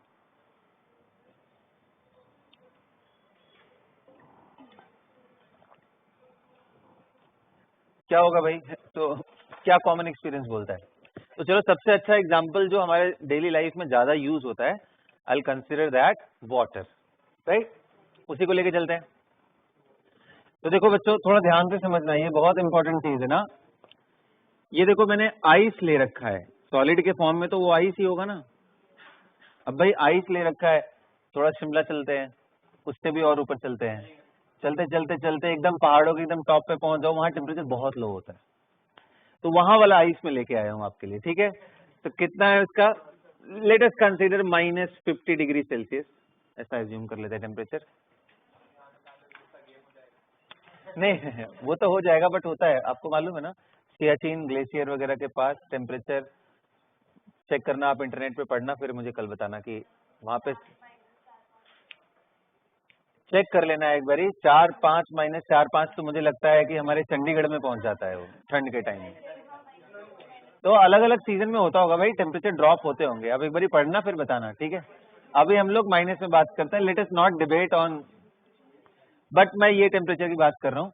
अच्छा, कभी अगर आप फ्लाइट से कभी ट्रेवल करो ना, या फ्यूचर में जब थोड़े से पैसे कमाने लगोगे तब थोड़ा ट्रेवल करोगे, तो वहां पे आप देखना ना, जब बोलता है कि 36,000 फीट अबव, क्योंकि वो अनाउंस करते हैं, पायलट वगैरह अनाउंस करते हैं, अगर आप किसी एक स्पेसिफिक हाइट पे हो, मतलब वो जनरली बताते हैं कि अभी वेदर कंडीशन क्या है, किस हाइट पे हम उड़ रहे हैं, और क्या स्पीड है प्लेन की, वो सब जनरली एक बार ही बताते हैं वो ड्यूरेशन में। तो एक बार ऐसे बोल दिया उन्होंने जल्दी जल्दी, और मैं उतना फोकस था नहीं, तो मुझे लगा यार ये क्या मजाक कर रहे हैं, -30 डिग्री -40 डिग्री कुछ बोला क्या, इतना ऊपर है, मतलब ऊंचाई छोड़ो, मुझे लगा टेम्परेचर इतना कम हो गया क्या ऊपर। तो फिर बाद में जब उसके बाद अगली जितनी भी ट्रेवल्स हो रहे थे उसमें मैं थोड़ा फोकस्ड होकर के सुनता था, तो मुझे पता चला कि अच्छा यार, और वो ऐसे ही टेम्परेचर के बारे में बात करते थे, -30 -40 -50 depending on the height eight which it is, इतना कम टेम्परेचर होता है। और गलती से उस टेम्परेचर पे एक भी विंडो अगर ब्रेक हो गया तो जान निकल, तुरंत प्राण पखेरु उड़ चुके होंगे। इतना डेंजरस होता है वो, कितना, मतलब सोच लो कि हम लोग किस लेवल पे पहुंच चुकी, ह्यूमन सिविलाइजेशन किस लेवल पे पहुंच चुकी है, और आज तक तुम लोग अभी फेसबुक इंस्टा में ही बिजी हो, रील रूल बनाने में। टेक्नोलॉजी देखो कहाँ पहुंच चुकी है, और हम अभी खुश किस्में होते हैं, एक रील बना लिया, थोड़ा सा एक्सप्रेशन दे लिए, नहीं इसी में चल रही है जिंदगी आजकल की एक्सप्रेस की। आगे ले जाना है भाई, इसको बहुत आगे लेके जाना है। देखो ये अपने मन की बात बोल रहे हैं। चल अच्छा, तो -50 डिग्री पे है बेटा एक आइस का ब्लॉक। अब इसको मैं क्या कर रहा हूँ, हीट कर रहा हूँ मैं, और हीट को मैं स्टैंडर्ड, उसका सिंबल होता है Q, तो Q अमाउंट ऑफ हीट मैं दे रहा हूँ और कंटिन्यूसली देते जा रहा हूँ। तो धीरे धीरे कितने लोग बोल रहे हैं कि सर ये -50 से धीरे धीरे टेम्परेचर इसका और बढ़ना स्टार्ट हो जाएगा, -50 से वो बढ़ते बढ़ते -40 -30 -20, और मैं 1 एटमॉस्फेरिक प्रेशर की बात कर रहा हूँ। तो ये बढ़ते बढ़ते बढ़ते बढ़ते कब तक सॉलिड में रहेगा भाई, ये कब तक सॉलिड में रहेगा, ये 0 डिग्री सेल्सियस तक ये सॉलिड में रहेगा। मान लो 1 kg मैंने ले रखा है, अभी भी ये सॉलिड ही है, आइस ही है 0 पे भी। अब अगर मैं फिर हीटिंग करना शुरू कर दूं, तो ये धीरे धीरे आइस से लिक्विड फॉर्म में कन्वर्ट हो जाएगा। मैं थोड़ा सा ना ऐसे एलिवेट करके बनाना चाहता हूँ इसको, ये मत समझना कि ऐसे उड़ जाएगा हवा में, ये बस मैं ऊपर दिखा रहा हूँ इसको, ताकि आप समझो ये फेज अलग हो गया। अब ये कहाँ कन्वर्ट हो रहा है धीरे धीरे, पता है इंटरेस्टिंगली बच्चों क्या होगा, 1 kg है ना, तो आप जैसे मान लो 1 कैलोरी दे दिए, तो कुछ अमाउंट ऑफ आइस लिक्विड में चेंज हो जाएगा, इकट्ठे सब नहीं चेंज होगा। फिर थोड़ा और आपने हीट दिया, थोड़ा और चेंज हुआ, थोड़ा और दिया, थोड़ा और चेंज हुआ। आप समझ रहे हो मैं क्या बोलना चाह रहा हूँ, कि टेम्परेचर बदलेगा ही नहीं, वो अभी भी 0 ही रहेगा तब तक जब तक कि सारा आइस लिक्विड में ना कन्वर्ट हो। तो कहीं पे भी अगर आपको आइस और लिक्विड को एग्जिस्ट करते हुए दिख जाए और थोड़ा टाइम हो चुका हो, इक्विलिब्रियम मेंटेन हो चुका हो, तो आप तुरंत बोल सकते हो कि भाई इसका 0 डिग्री सेल्सियस होगा टेम्परेचर, बिना थर्मामीटर लगाए आप बोल सकते हो। क्योंकि वो पॉसिबल ही तभी है जब आइस को आप हीट दे रहे हो और वो इतना हीट सफिशिएंट नहीं दे रहे हो कि पूरा का पूरा आइस लिक्विड में बदल जाए, तो कुछ पोर्शन आइस और कुछ पोर्शन लिक्विड के बनते रहेंगे, और उन दोनों के बीच में टेम्परेचर का कोई गैप नहीं होगा। क्योंकि अगर गैप होता तो एक तरफ से दूसरी तरफ हीट फ्लो कर जाती और दूसरे को कन्वर्ट कर ही देता, वो नहीं होता है। तो लिक्विड जब तक कि पूरा आइस कन्वर्ट नहीं हो जाता तब तक वो टेम्परेचर फिक्स रहेगा। और इसी को बोलते हैं, ये क्या हो रहा है, इसको बोलते हैं फेज ट्रांजिशन हो रहा है। एक फेज दूसरे फेज में बदल रहा है, सॉलिड लिक्विड में बदल रहा है। जब फेज ट्रांजिशन होने लगे तो during phase transition, phase transformation, temperature change नहीं होते हैं, हीट लेता जाता है, टेम्परेचर बदलता ही नहीं है। तो पहले वाले फॉर्म में इसको बोला जाता था कि भाई ये खो क्या रहा है आखिर, तो इसको नाम दे दिया लेटेंट हीट। लेटेंट हीट नाम सुना है ना, लेटेंट हीट। उसको हिंदी में बोलते हैं गुप्त उष्मा। गुप्त का मतलब क्या है, जो एकदम हिडन हो, पता ही नहीं चले कहाँ जा रहा है, बिल्कुल पता नहीं चलेगा ना। आप हीटिंग कर रहे हो, टेम्परेचर अभी भी थर्मामीटर लगा के चेक कर रहे हो, भाई हीट डाले जा रहा हूँ यार, ये पारा ऊपर बढ़ ही नहीं रहा है, मर्क्यूरी का लेवल ऊपर जा ही नहीं रहा है। तो वो जो हीट है ना, जो ये लेकर के टेम्परेचर चेंज करता ही नहीं है, जिस लेवल तक ये पूरा पूरा मेल्टिंग वाले ड्यूरेशन में है, तब तक का जो हीट आपने ट्रांसफर किया उसको बोलते हैं लेटेंट हीट। और ये क्या हो रहा है, फ्यूजन, तो उसको बोलते हैं लेटेंट हीट ऑफ फ्यूजन। ये बहुत इंटरेस्टिंग इवेंट है। तो ड्यूरिंग फेज ट्रांसफॉर्मेशन टेम्परेचर नहीं चेंज होता है, ये बहुत अच्छे से दिमाग में। तो फिर कहोगे फिर हीट का वो करता क्या है, भाई टेम्परेचर नहीं बदल रहा है, कुछ ना कुछ तो कर रहा होगा ना उस एनर्जी को लेके। हाँ सर, वो करता है, अपने जो आइस की पैक्ड अरेंजमेंट है ना, उस पैकिंग को ब्रेक करता है। जो अट्रैक्शन है उनके बीच में एकदम पैक किया हुआ है, हीट डालते ही वो धीरे धीरे दूर हो जाते हैं। तो बेसिकली वो अपने पोटेंशियल एनर्जी को चेंज करता जाता है। समझ रहे हो, जो मॉलिक्यूल पहले फिक्स थे अब वो फ्रीडम में आ गए हैं, तो यहां से वो लिक्विड में चला गया, जीरो पे अभी मेंटेन। अब वापस से अगर मान लो इसमें मैंने हीट डालना शुरू किया तो क्या होगा, तो कोई बात नहीं यार, तब आप जीरो से कभी 5 डिग्री 10 डिग्री 20 डिग्री करते करते करते कहां तक, 100 डिग्री तक ये किसमें रहेगा, लिक्विड फॉर्म में रहेगा। ये 0 डिग्री सेल्सियस क्या है, मेल्टिंग पॉइंट है।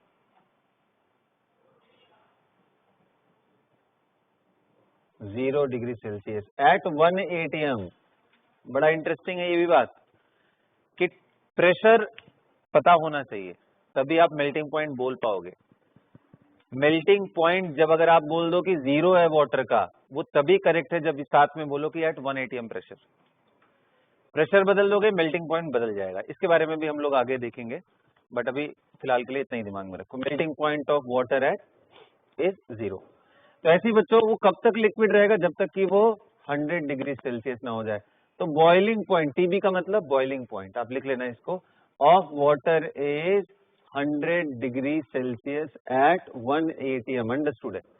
तो जब तक कि आप ये 100 डिग्री पे नहीं पहुंच जाता तब तक आप हीट देते जाओगे, ये टेम्परेचर बढ़ता जाएगा बढ़ता जाएगा बढ़ता जाएगा बढ़ता जाएगा, और 100 पे आते ही बच्चों, अब अगर आपने थोड़ा भी हीट दिया तो ये कहाँ चेंज होने लगेगा, अब तो भाई गैसियस मॉलिक्यूल्स, वेपर फॉर्म बोल लो, गैस बोल लो। वैसे आपको बता दूं, वेपर एंड गैस में क्रिटिकल टेम्परेचर का डिफरेंस होता है। मैंने रियल गैस में बताया था आपको कि किसी भी मॉलिक्यूल का टेम्परेचर, किसी भी मैटर का अगर आप टेम्परेचर बढ़ाते बढ़ाते क्रिटिकल टेम्परेचर क्रॉस कर गए तो अब आप उसको गैस बोल सकते हो ऑफिशियली। उसके पहले चाहे वो भले ही दिख नहीं रहा हो आपको, पर उसको बोलते वेपर ही है। So above critical temperature the vapour form is said to be a gas, और बिलो क्रिटिकल टेम्परेचर, ये लिखवाया भी होगा शायद स्टेटमेंट, क्योंकि बियॉन्ड टीसी वो तो लिक्विड बन ही नहीं सकता, वेपर को हम कंडेंस करके लिक्विड समझिए। अब फिर हीट करते चले जाओगे तो वेपर से धीरे धीरे धीरे धीरे टेम्परेचर बढ़ता जाएगा बढ़ता जाएगा बढ़ता जाएगा, एक्सपैंड होता जाएगा होता जाएगा। अब डिपेंड करता है आपने पिस्टन वगैरह लगा रखा है या नहीं। अब जितना प्रेशर लगा रखा है उसके हिसाब से आप टेम्परेचर बढ़ाओगे तो वो एक लेवल के बाद फिर वो आइडियल गैस इक्वेशन फॉलो करने लगेगा। ये होता है जब आप किसी बॉडी को हीट करते हो। मतलब अगर मैं ऐसे दिखाऊं ग्राफ बनाऊं, अगर इस साइड टेम्परेचर रख दूं और इस साइड हीट रख दूं, तो टेम्परेचर मैं शुरू करना चाहूंगा इनको कौन से वाले से, मैं डिग्री सेल्सियस नहीं, मान लो केल्विन से ही स्टार्ट करता हूं ना, क्या ही फर्क पड़ता है। 0 केल्विन से स्टार्ट नहीं करूंगा, क्योंकि वो ना बहुत नीचे आ जाओगे तो वेरिएशन बड़े रैंडम से होते हैं। तो मैं एक लेवल से स्टार्ट करूंगा। तो जैसे जैसे हीट दोगे बेटा तो टेम्परेचर क्या होगा, बढ़ेगा। बोलो, आप हीट देते जा रहे हो, बढ़ाते जा रहे हो, टेम्परेचर बढ़ता जाएगा। इनमें क्या कोई रिलेशन होता है? हाँ सर होता है। जब तक बॉडी सेम फेज में है, सेम फेज का मतलब सॉलिड है तो सॉलिड में ही, स्ट्रक्चर भी नहीं चेंज हो रहा है, सॉलिड टू सॉलिड, जब तक सेम फेज में है तब तक हम एक इक्वेशन लगा सकते हैं जिसको बोलते हैं Q is equal to M S delta T. याद है आपको, हमने सीखा था specific heat capacity is equal to heat supplied per unit mass per unit change. वहीं से तो निकाला है यार इसको। स्पेसिफिक हीट हमें मालूम रहे तो हम ये लिख सकते हैं। अरे समझ में आ रहा है? तो यहां से साफ पता चल रहा है कि भाई Q एंड T में डायरेक्ट रिलेशन है। और बोलो, तो ये कुछ ऐसे टेम्परेचर बढ़ता जाएगा, बढ़ता जाएगा, बढ़ता जाएगा, बढ़ता जाएगा। टेम्परेचर देखो बढ़ रहा है, हीट में डालता है। और थोड़ा ऐसे दिखा देता हूं, लेकिन जैसे ही उसका मेल्टिंग पॉइंट आ गया,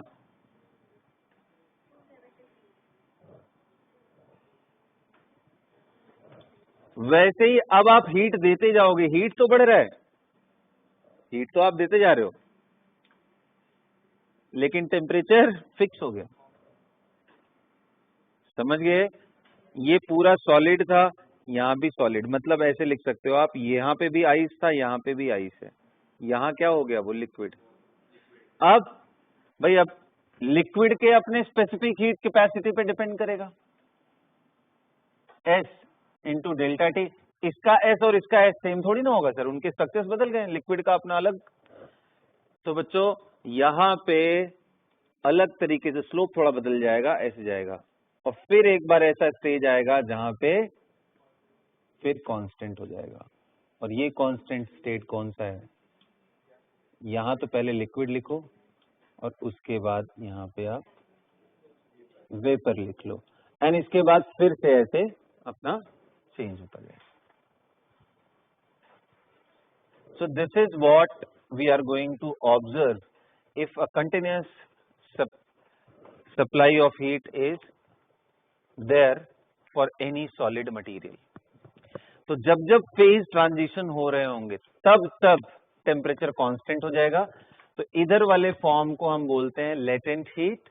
ड्यूरिंग फेज ट्रांजिशन जो भी हीट आता है उसी को क्या बोलते हैं, लेटेंट हीट।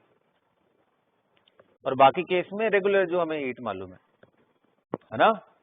तो इसको डायग्राम बना लो, इसको लिख लो, ये बना लो, साथ में ये हाईलाइट कर लो, during phase transition no change in temperature till the time entire amount of one form is converted into other form। जब तक पूरा का पूरा आइस पूरी तरीके से लिक्विड में ना बदल जाए तब तक आप हीट कितना मर्जी देते रहो। तो कई बार ये भी पूछता है कि बताओ जब फेज ट्रांजिशन हो रहा है तो उसका हीट कैपेसिटी क्या होगा। तो हीट कैपेसिटी कैसे बोलते हैं, हम कैसे डिफाइन करते हैं, भाई कितना हीट दिया to change its temperature by 1 degree. क्या कोई टेम्परेचर चेंज हुआ क्या?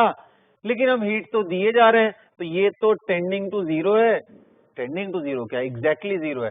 तो अगर अच्छे वाले मैथमेटिकल लैंग्वेज में बोला जाए तो आप बोलोगे heat capacity is not defined in phase transition, क्योंकि नीचे आप जीरो से डिवाइड कर रहे हो। और थोड़ा लूज सेंस में बोला जाए तो बोलोगे कोई भी चीज को जीरो से अगर डिवाइड करते हो तो वो इनफाइनाइट हो जाता है। तो कई बार लोग बोलते हैं कि हीट कैपेसिटी इनफाइनाइट है, मतलब आप कितना भी हीट दे दो टेम्परेचर बदलेगा ही नहीं। बट ज्यादा अच्छा टर्मिनोलॉजी कौन सा है कि इसके लिए heat capacity, molar heat capacity, specific heat capacity during phase transition is not defined. तो वहां क्या डिफाइन होता है, लेटेंट हीट, वहां लेटेंट हीट डिफाइन होता है। जल्दी नोट करो, खत्म करो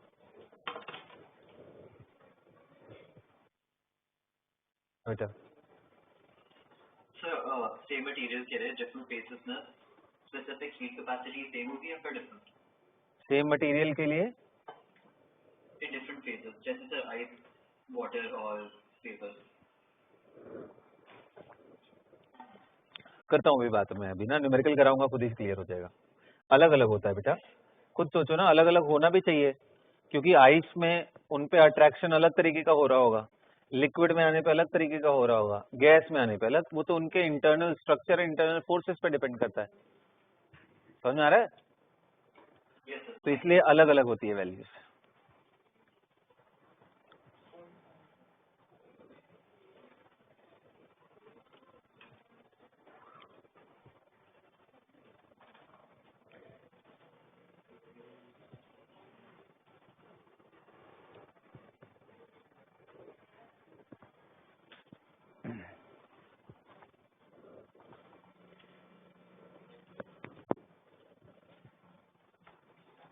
समझ में आया बच्चों? तो कुछ टर्मिनोलॉजीज हैं जो मैंने पहले भी लिखाई हैं, लेकिन आप दोबारा लिख लो। Heat capacity is defined as the amount of heat required to change the temperature of the given body by 1 degree Celsius. Specific heat capacity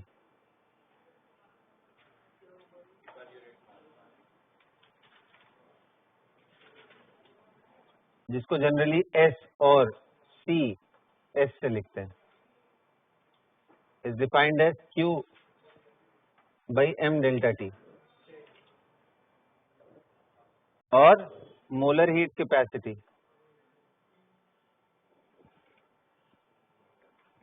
कैसे डिफाइन करते हैं?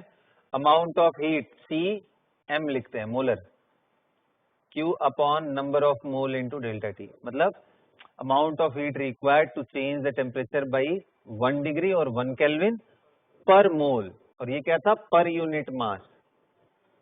अच्छा ये बताओ बच्चों, अगर आपको मास मालूम हो और हीट कैपेसिटी मालूम हो, तो क्या क्यू डेल्टा टी नहीं निकल जाएगा? बड़ा सिंपल है यार, मास से मल्टीप्लाई कर दो, इसमें एम गायब हो गया, मिल गया ना ये। ऐसे ही आप मोल से मास में कन्वर्ट करना जानते हो, mole is equal to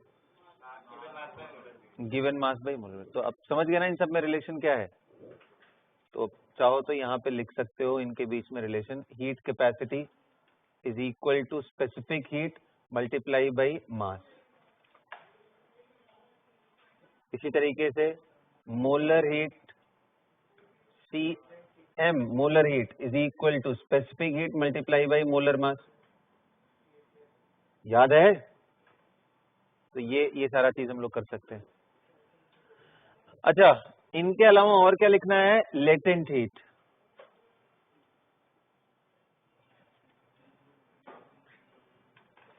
latent heat of fusion. ऐसे ही एक और टर्म कौन सा आएगा? Latent heat of vaporisation.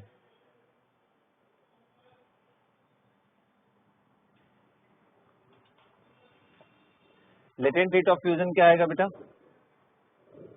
तो कैसे डिफाइन करते हैं? कितना हीट दिया पर यूनिट मास।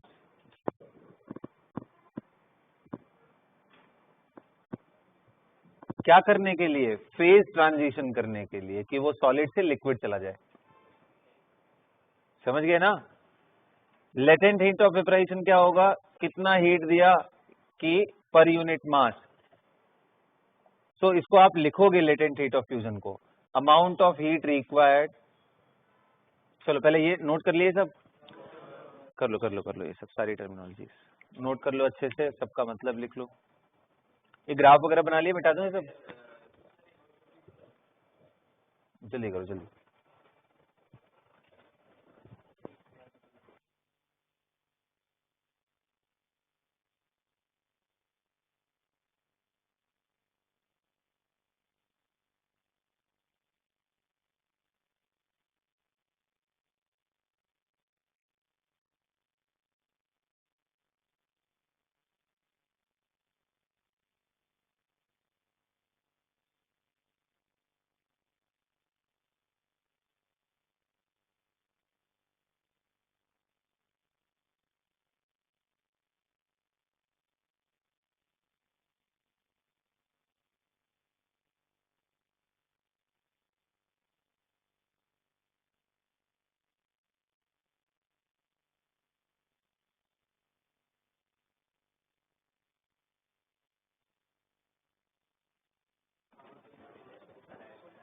हाँ जी बच्चों, इन सब में अच्छे से डेफिनेशन लिखो इसका। Heat capacity, what is heat capacity? Amount of heat required to raise the temperature of the body by 1 degree. Amount of heat required to raise the temperature of the given body by, हाँ ये बात ध्यान रखना, without change of phase. Phase नहीं बदलना चाहिए, वरना आप ये भी तो बोल सकते हो इस बॉडी का 1 डिग्री टेम्परेचर चेंज करो 0 से, तो ये 1 डिग्री लिक्विड में पता चल गया, तो क्या यहां से जितना हीट दिया वो इसका पार्ट है? बिल्कुल नहीं, गलत हो जाएगा। ऐसे प्रोसेस में ट्रांसफर नहीं होना चाहिए फेज का, एक तरफ से दूसरे तरफ नहीं जाना चाहिए। तो लिख सकते हो आप कि it should be with in same phase. Phase नहीं बदलना चाहिए, PHASE, फेज शुड बी कौन, लिखो मैं बताता हूँ। स्पेसिफिक हीट कैपेसिटी लिखोगे, so amount of heat required पर unit mass to raise the temperature by 1 degree or 1 Kelvin within the same phase। again phase नहीं बदलना चाहिए।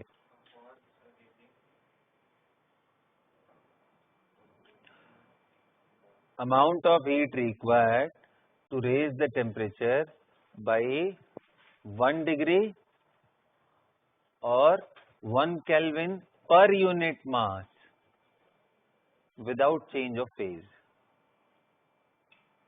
so that is what specific heat capacity। is that clear? likewise guys, can you write molar heat capacity? amount of heat required per mole to change the temperature by 1 degree। समझ गए? बोलो।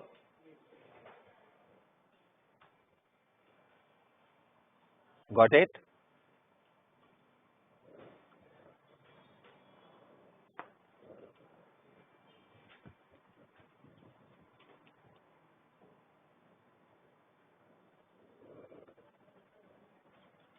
Got it? Next लिखो latent heat of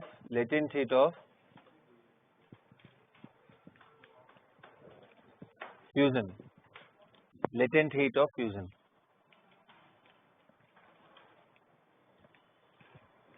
लिखो, it is defined during phase transition from solid to liquid। it is defined during phase transition from solid to liquid। latent heat of fusion नाम ले रहा हूं मैं, latent heat of fusion। it is defined during phase transition, phase बदल रहा है उस time पे ही ये डिफाइंड है। क्या क्या, कहां से कहां? Solid to liquid. फ्यूजन लिख दिया है ना, तो फ्यूजन का मतलब वही होता है, यूज कर रहा है मतलब मेल्ट हो रहा है। तो समझ में आया? How will it be defined? Amount of heat required, हाँ, amount of heat required per unit mass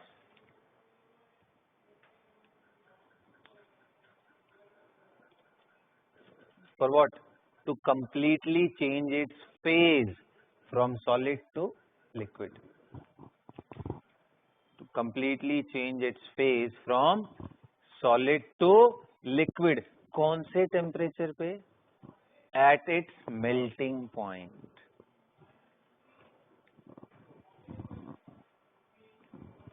at its melting point।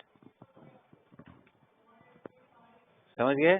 वरना मैं ऐसे भी तो पूछ सकता था कि भाई -50 पे है, मुझे फेज ट्रांजिशन करना है, यहां पहुंचना है, तो बताओ कितना हीट लगा? तो आप तो यहाँ वाला भी निकालोगे, यहाँ वाला भी निकालोगे, दोनों ऐड करोगे तभी टोटल हीट आएगा। तो क्या वो लेटेंट हीट है? नहीं भाई, लेटेंट सिर्फ यहाँ से यहाँ का।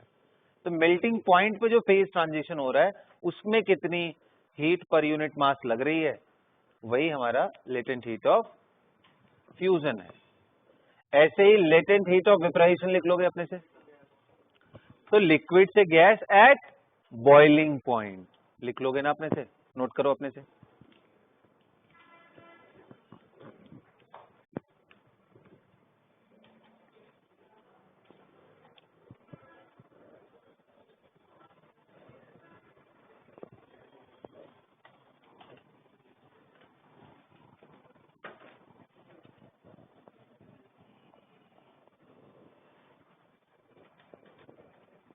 हो गया बेटा?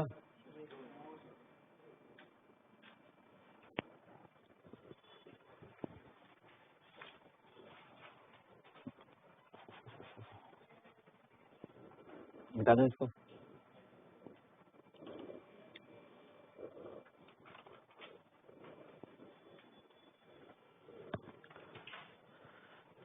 हो गया?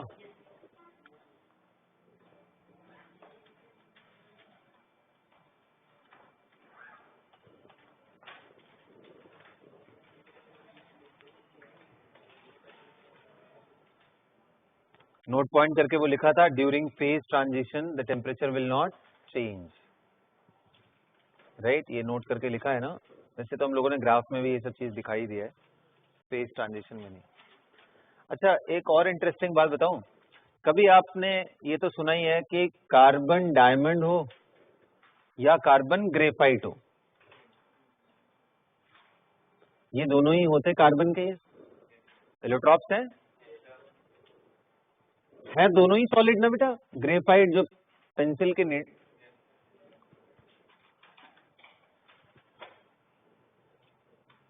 और डायमंड तो बहुत ही एक्सपेंसिव है। दोनों ही है, देखो क्या बात है ना, सिर्फ स्ट्रक्चर से उसकी वैल्यू इतनी बढ़ गई। सोचो, है दोनों में कार्बन ही, इंटरनली एटम सेम है।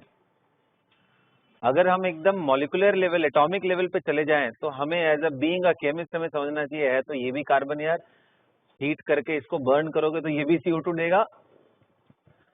और आप ग्रेफाइट ले लो जो इतना चीपली अवेलेबल है, उसको भी गर्म करके अगर ऑक्सीजन प्रोवाइड करोगे तो वो भी CO2 देगा। केमिकली दोनों एक ही तरह के कंपाउंड देने वाले हैं आफ्टर बर्निंग। है दोनों के अंदर कार्बन ही, बट एक भाई करोड़ों के भाव में जा रहा है, दूसरा हजारों में भी किलो किलो के भाव से मिल जाएगा। देख रहे हो अपीयरेंस से कितना चेंज हो गया जिंदगी में। अरे बस में तो इतना फर्क पड़ जाता है स्ट्रक्चरल ट्रांसफॉर्मेशन से। देखो उसमें एकदम ही अलग अलग प्रॉपर्टी हो गई भाई। डायमंड इतना अच्छा उसका रिफ्लेक्टिव इंडेक्स है, ट्रांसपेरेंट होता है ना,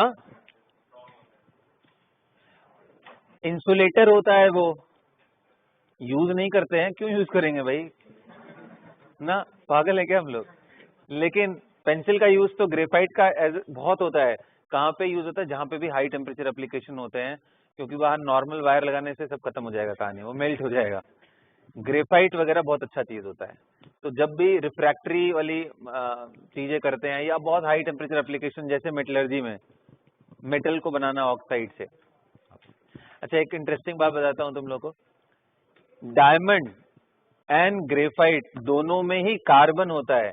इस बात को एक साइंटिस्ट प्रूव करना चाह रहे थे, और फॉर्चुनेटली वो काफी रिच थे, तो उन्होंने ये बात प्रूव करने के लिए, क्योंकि लोग मानते नहीं थे, अगर कोई बोले ये भी कार्बन है ये भी कार्बन है, पागल हो गए हो क्या, ये डायमंड भाई इसका रेट देख रहे हो क्या है, ये ग्रेफाइट इसका रेट क्या है। तो उन्होंने प्रूव करने के लिए दोनों को ऑक्सीजन के प्रेजेंस में बर्न कर दिया। अपने वाइफ की ज्वेलरी लेके आए, बेचारा जिंदगी भर गाली सुना होगा, बट कोई बात नहीं, ठीक है ना।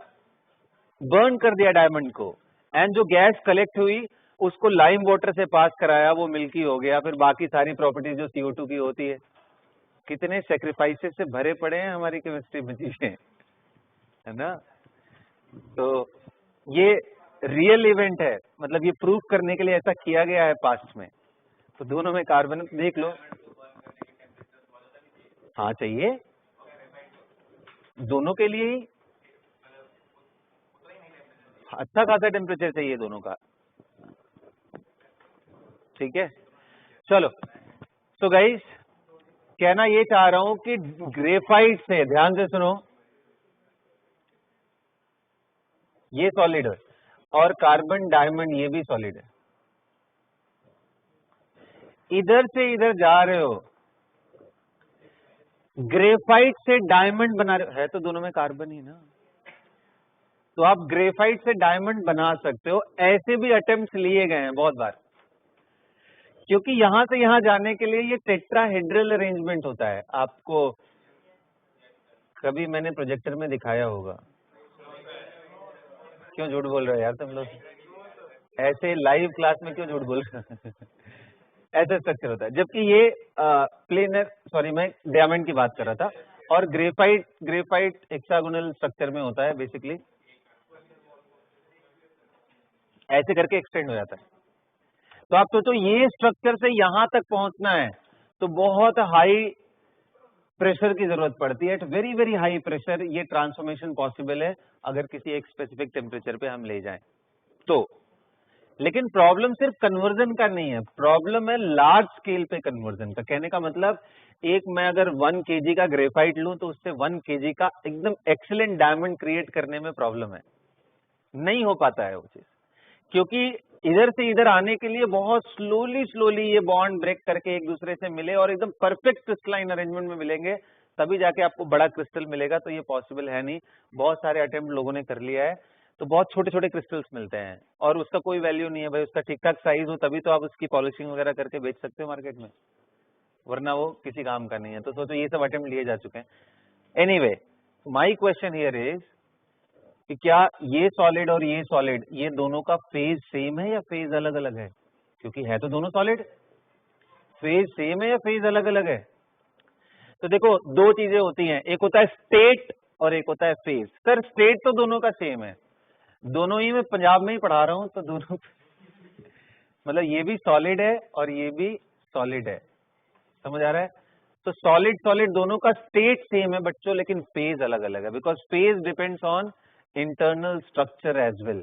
इसका स्ट्रक्चर अलग होता है सर, इसका स्ट्रक्चर अलग होता है, तो ये दोनों का फेजेस अलग अलग हैं, they are not in same phase. तो डायमंड से ग्रेफाइट या ग्रेफाइट से डायमंड में कन्वर्जन भी फेज ट्रांजिशन कहलाता है, उसको भी हम फेज ट्रांजिशन बोलते हैं, ध्यान रहेगा। तो फेज ट्रांजिशन का मतलब सिर्फ इतना ही नहीं है सर, मेल्टिंग एंड बॉइलिंग, इसके अलावा एक एलोट्रोपिक फॉर्म को दूसरे एलोट्रोपिक फॉर्म में लेके जाओ, एक स्ट्रक्चर को दूसरे स्ट्रक्चर में with in the same state convert करो, तो भी फेज ट्रांजिशन होगा। और ऐसे फेज ट्रांजिशन में फिर एक बार आप हीट दोगे, पता ही नहीं चलेगा क्या हुआ, टेम्परेचर सेम रह जाएगा। इसको भी लेटेंट हीट के नाम से जानेंगे, सिर्फ मेल्टिंग एंड वहीं पे नहीं होता है। तो ये थोड़ी आगे की बातें हो गई, बस इसको बस समझा दे रहा हूँ ताकि कभी क्वेश्चन आए तो अपने से डील कर लेना, ठीक है? ओके, तो अब मैं क्वेश्चन तो करोगे, लिखो तो। अब देखो मैं बोला था आपको कि ना वाटर के केस में, H2O के केस में आपको सारी प्रॉपर्टीज ध्यान होनी चाहिए। तो वाटर बहुत आसान है यार, पता है आपको, मालूम है H2O का डेंसिटी कितना होता है, बोलो? 1 ग्राम पर ml या पर cc ना, डेंसिटी इतना मालूम होता है। और क्या मालूम है भाई? तो वाटर का आपको मालूम है कि मेल्टिंग पॉइंट कितना होता है, 0 डिग्री सेल्सियस। और क्या मालूम होता है आपको, बॉइलिंग पॉइंट, ये एकदम याद रहना चाहिए, एट 1 atm, अंडरस्टूड है ये सब, एट 1 atm। अब मैं आपको ये बातें बताता हूं जो आपको इसमें टॉपिक में यूज आने वाली है। तो एस आइस मतलब specific heat capacity of ice कितना होता है, 0.5 कैलोरी पर ग्राम पर केल्विन, या फिर इसको लिख सकते हो 0.5 कैलोरी पर ग्राम पर डिग्री सेल्सियस, एक ही बात है। चेंज एक ही होता है ना, 1 kelvin change is equal to 1 degree Celsius change. I am not saying 1 kelvin is equal to 1 Celsius, ऐसा बिल्कुल नहीं है। चेंज जब बात करते हैं तो टेम्परेचर केल्विन स्केल में हो या उसमें, दोनों में सेम ही होता है। आइस हो गया, एस लिक्विड कितना होगा, 1 कैलोरी पर ग्राम पर केल्विन। अच्छा फिर latent heat whatever it is, latent heat of fusion is equal to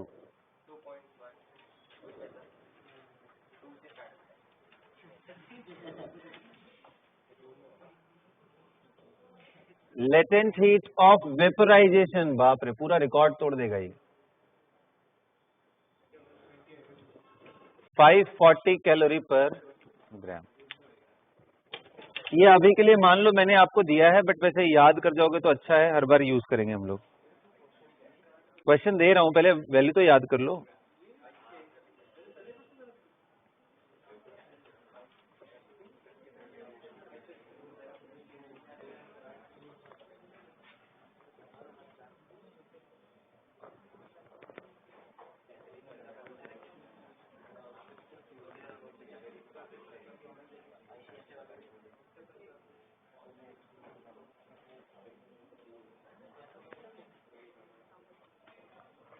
ऐसा याद कर लो, फिलहाल मैं इसको ना प्रॉब्लम के फॉर्म में मैं आपको देने वाला हूँ।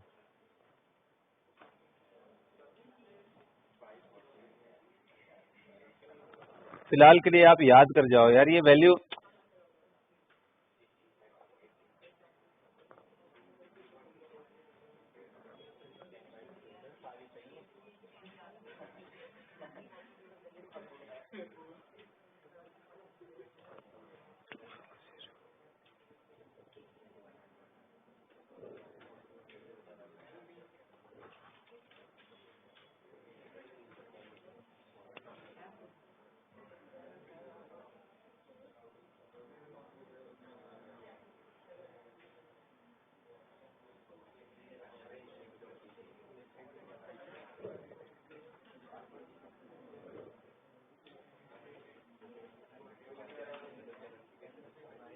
नोट कर लिया।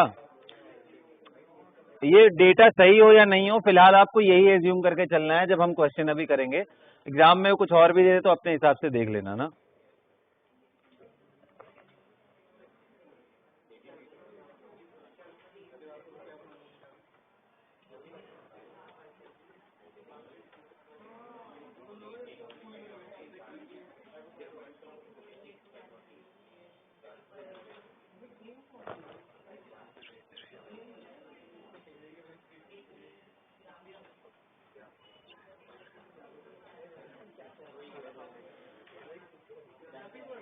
चलो क्वेश्चन लिखो तो।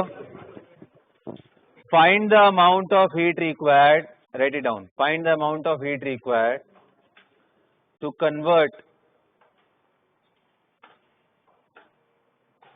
20 gram of ice at -5 degree Celsius to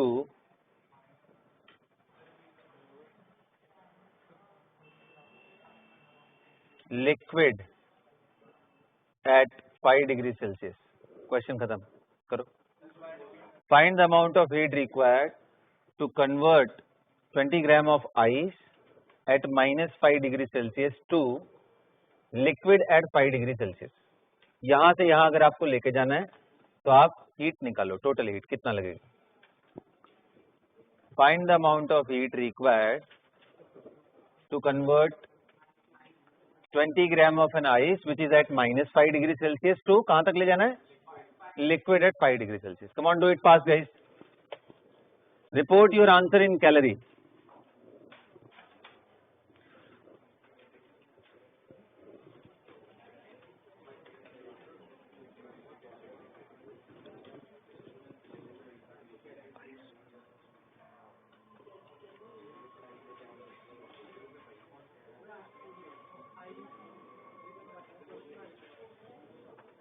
ये डेटा एकदम याद ही कर जाओ यार ना, ये स्टैंडर्ड है। बट चलो फिर भी मान लो एग्जाम में उन्होंने चेंज कर दिया तो अलग बात है, वरना यही रहता है। चेंज करेगा तो एग्जाम में देगा, नहीं तो यही यूज करना हमेशा, ठीक है। जल्दी कर।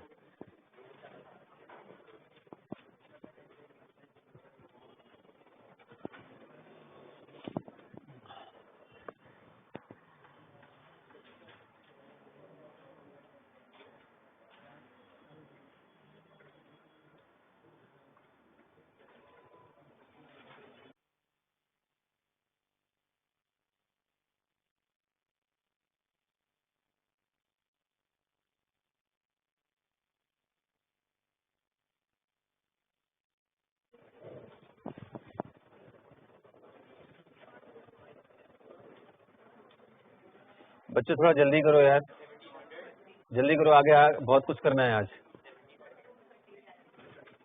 कितना 230 आ रहा है? पक्का आ रहा है? तो जल्दी निकालो, जल्दी निकालो।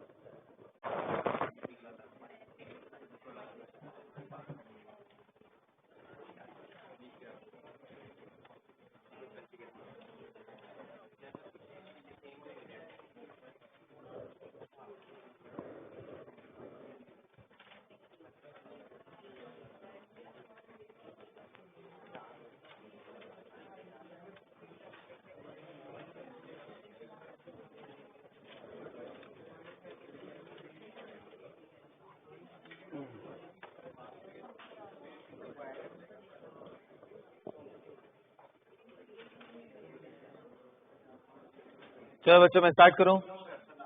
जल्दी करो बेटा, जल्दी करो।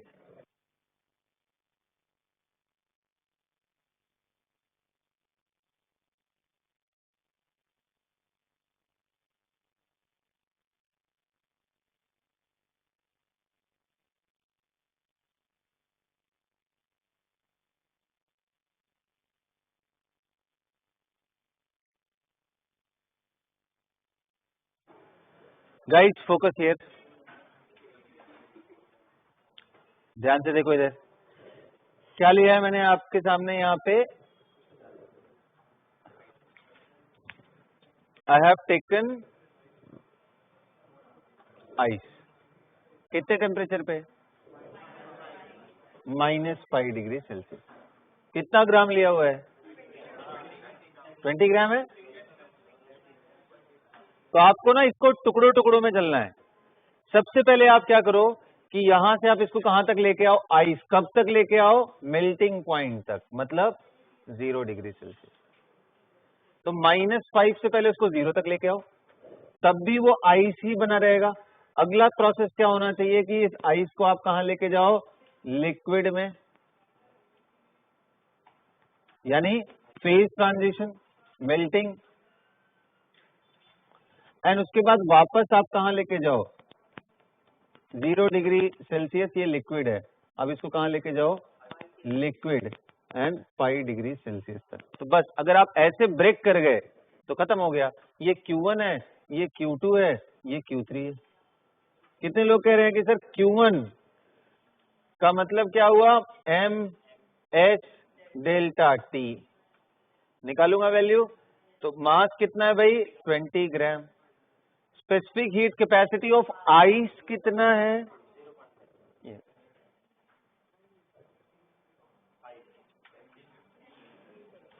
टेम्परेचर कितना चेंज हुआ है सर? 5 केल्विन या 5 डिग्री सेल्सियस, एक ही बात है। तो केल्विन से केल्विन उड़ गया, ग्राम से ग्राम उड़ गया, सब मल्टीप्लाई करो तो 50 कैलोरी आ गया। तो यानी ये आंसर आ गया हमारा 50 कैलोरी। पर मैंने ये नहीं पूछा, मैंने आपको पूरा पूछा यहां से यहां ले जाने में कितना। ऐसे कितने लोग कह रहे हैं Q2 क्या है? फेज ट्रांजिशन है, और फेज ट्रांजिशन में हम MS डेल्टा T नहीं लगा सकते। क्या लगाएंगे? M into L V. बोलो भाई, अरे याद करो LV कैसे डिफाइन करते थे? Q by M। तो Q का वैल्यू क्या आ जाएगा? तो बताओ। तो M बोलो 20। वेपराइजेशन नहीं, sorry fusion, my bad, fusion होगा। फ्यूजन कितना है? 80 कैलोरी पर ग्राम। कितना आ गया भाई? मजाक है, देख रहे हो? फेज ट्रांजिशन में बहुत ज्यादा एनर्जी कंज्यूम होता है, टेम्परेचर कुछ नहीं चेंज होता है। इसलिए तो लोग पागल हो गए थे, पता ही नहीं चल रहा था कहां जा रहा है ये हीट। देख रहे हो, सिर्फ 50 कैलोरी दिया, इसका 5 डिग्री बदल गया। ये कितना आ रहा है? 1600 दे दिया, कुछ नहीं हो रहा है। तो दिमाग तो खराब होगा ही ना भाई, जो मेजरमेंट कर रहे हैं उसका। कहाँ खाया जा रहा है ये हीट को? अब कितने लोग कह रहे हैं Q3 तो और आसानी से निकल जाएगा, फिर से सेम फेज है। तो आप ये लिखोगे फेज ट्रांजिशन। फेज ट्रांजिशन के टाइम पे हम MS डेल्टा T नहीं लगाएंगे। Q3 का वैल्यू कितना है? MS delta T। तो मास वही है यार, 20 ग्राम। S कितना है? 1 कैलोरी पर ग्राम पर केल्विन। टेम्परेचर कितना चेंज? 5। तो कितना आ गया? 100 कैलोरी। तो टोटल कितना आ गया भाई? Q1 plus Q2 plus Q3 कितना आ गया बेटा? अब बताओ, अगर मैं आपसे ये पूछ लूं 20 ग्राम आइस को -5 से 20 ग्राम वेपर एट 100 डिग्री तक जाने में कितना एनर्जी लगेगा, तो क्या बदल जाएगा भाई? यहां से आप 100 तक देख लेना और फिर वहां से इवोपरेशन के टाइम पे देख लेना, यही ना? तो ये क्वेश्चन होमवर्क में लिख लो और सब लोग आंसर करके भेजोगे। मैं ग्रुप ओपन कर दूंगा, चैंपियंस ऑफ केमिस्ट्री में ओपन कर दूंगा आपके आंसर के लिए, बस सिर्फ आंसर के लिए। ये आंसर कहाँ से देखोगे? अरे कोई बात नहीं, अपने अपने आंसर भेज देना यार, मैं फोटो भेज देना उसमें कैलकुलेशन का, वो तो सेम नहीं हो सकता है ना, जिसने कॉपी किया उसी में पकड़ा जाएगा। अरे एकदम सब कुछ सेम थोड़ी ना होगा यार, स्टेप बाय स्टेप, कोई एक स्टेप जंप कर जाएगा, कोई कहीं लिख लेगा।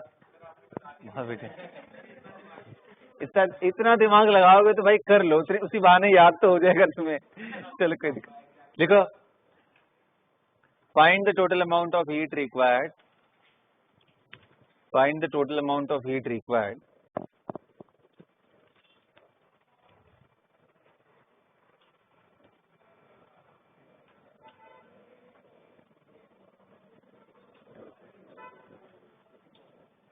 to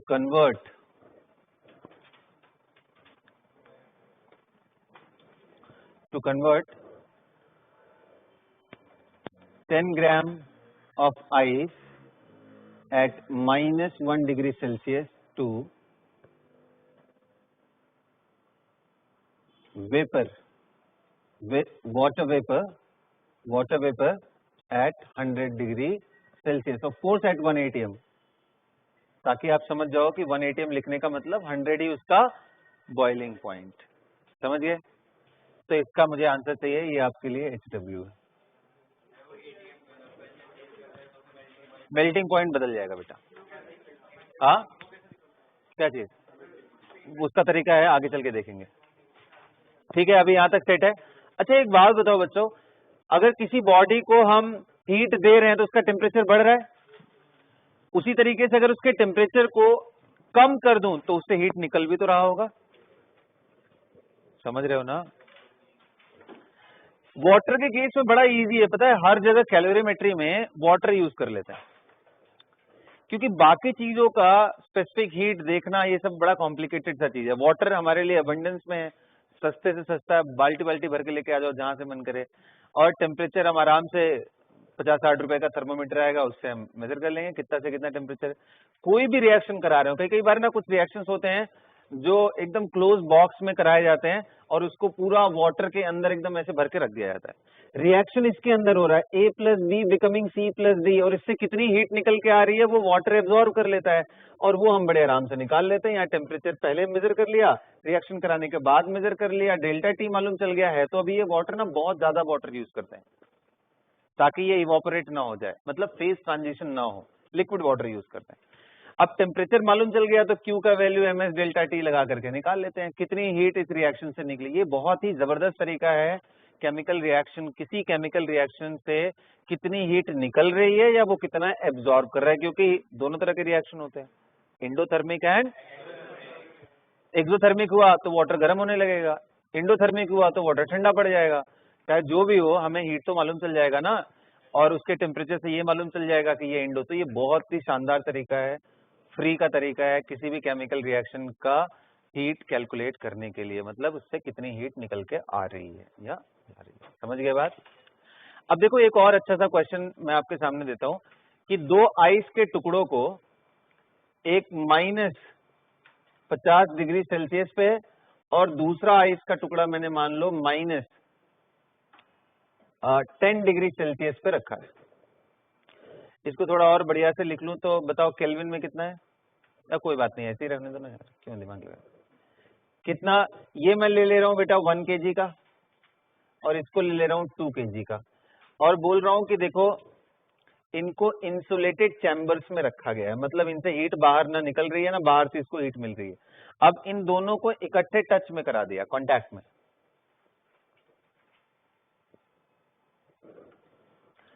तो जैसे ही कांटेक्ट में कराओगे और बाहर से इंसुलेशन डाल दो, इंसुलेशन का मतलब बाहर दुनिया से ना तो इसको हीट मिल रहा है ना इनका हीट बाहर जा रहा है,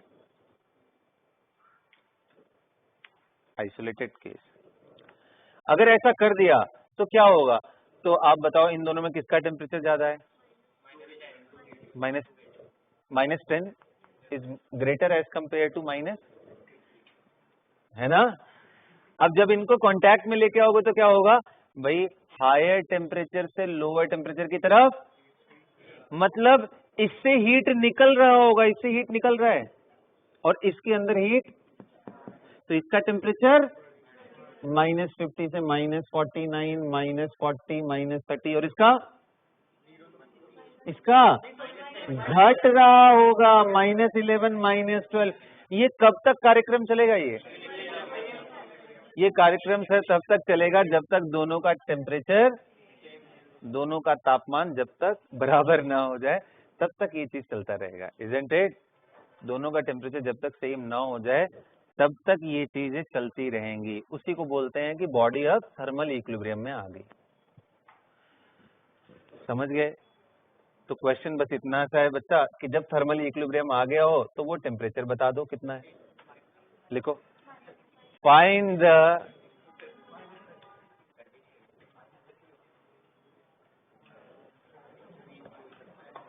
the equilibrium temperature, find the equilibrium temperature when the two blocks of ice are kept in contact for long time। और ये आपके पास आइस ब्लॉक्स है, पहला और दूसरा। थोड़ा जल्दी करो बेटा, इसमें टाइम नहीं ज्यादा है ना। Find the equilibrium temperature when the two blocks of ice are kept in contact for long time. क्या एज्यूम करना है? No heat is lost in the surrounding, वो एक दूसरे में ही बस ट्रांसफर कर रहे हैं, ठीक है। Find the equilibrium temperature. अरे इक्विलिब्रियम टेम्परेचर समझ आया ना क्या होता है? ठीक, चलो जल्दी करो, निकालो कितना आ रहा है, करो करो करो जल्दी करो।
कितना आ रहा है बेटा?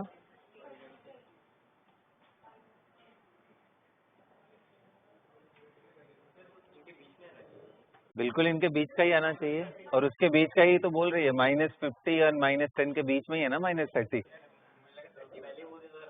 एग्जैक्टली -30 बोल दिया क्या? क्या एग्जैक्ट बीच में आ रहा है क्या वो? नहीं, क्या इनके बीच में एग्जैक्टली बीच में आ रहा है क्या? क्योंकि देखो 50 से 10 जाने में कितना डिफरेंस हो रहा होगा? 40 का।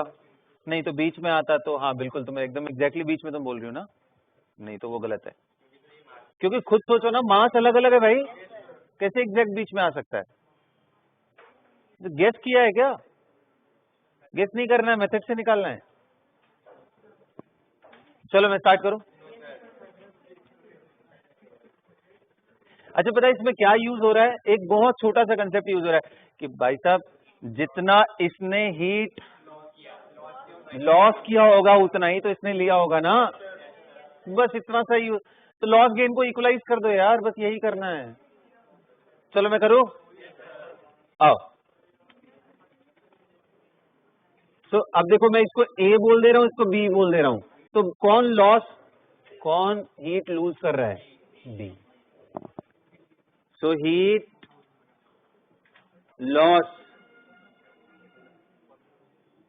Loss of heat by B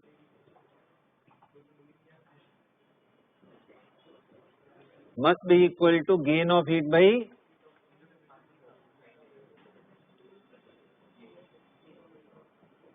तो भाई कितना लॉस किया, तो फाइनल टेम्परेचर क्या हो गया? टी ना, बोलो यार। तो कितना लूज किया इसने हीट का? तो बोलोगे कि सर फॉर्मूला तो वही होता है ना, M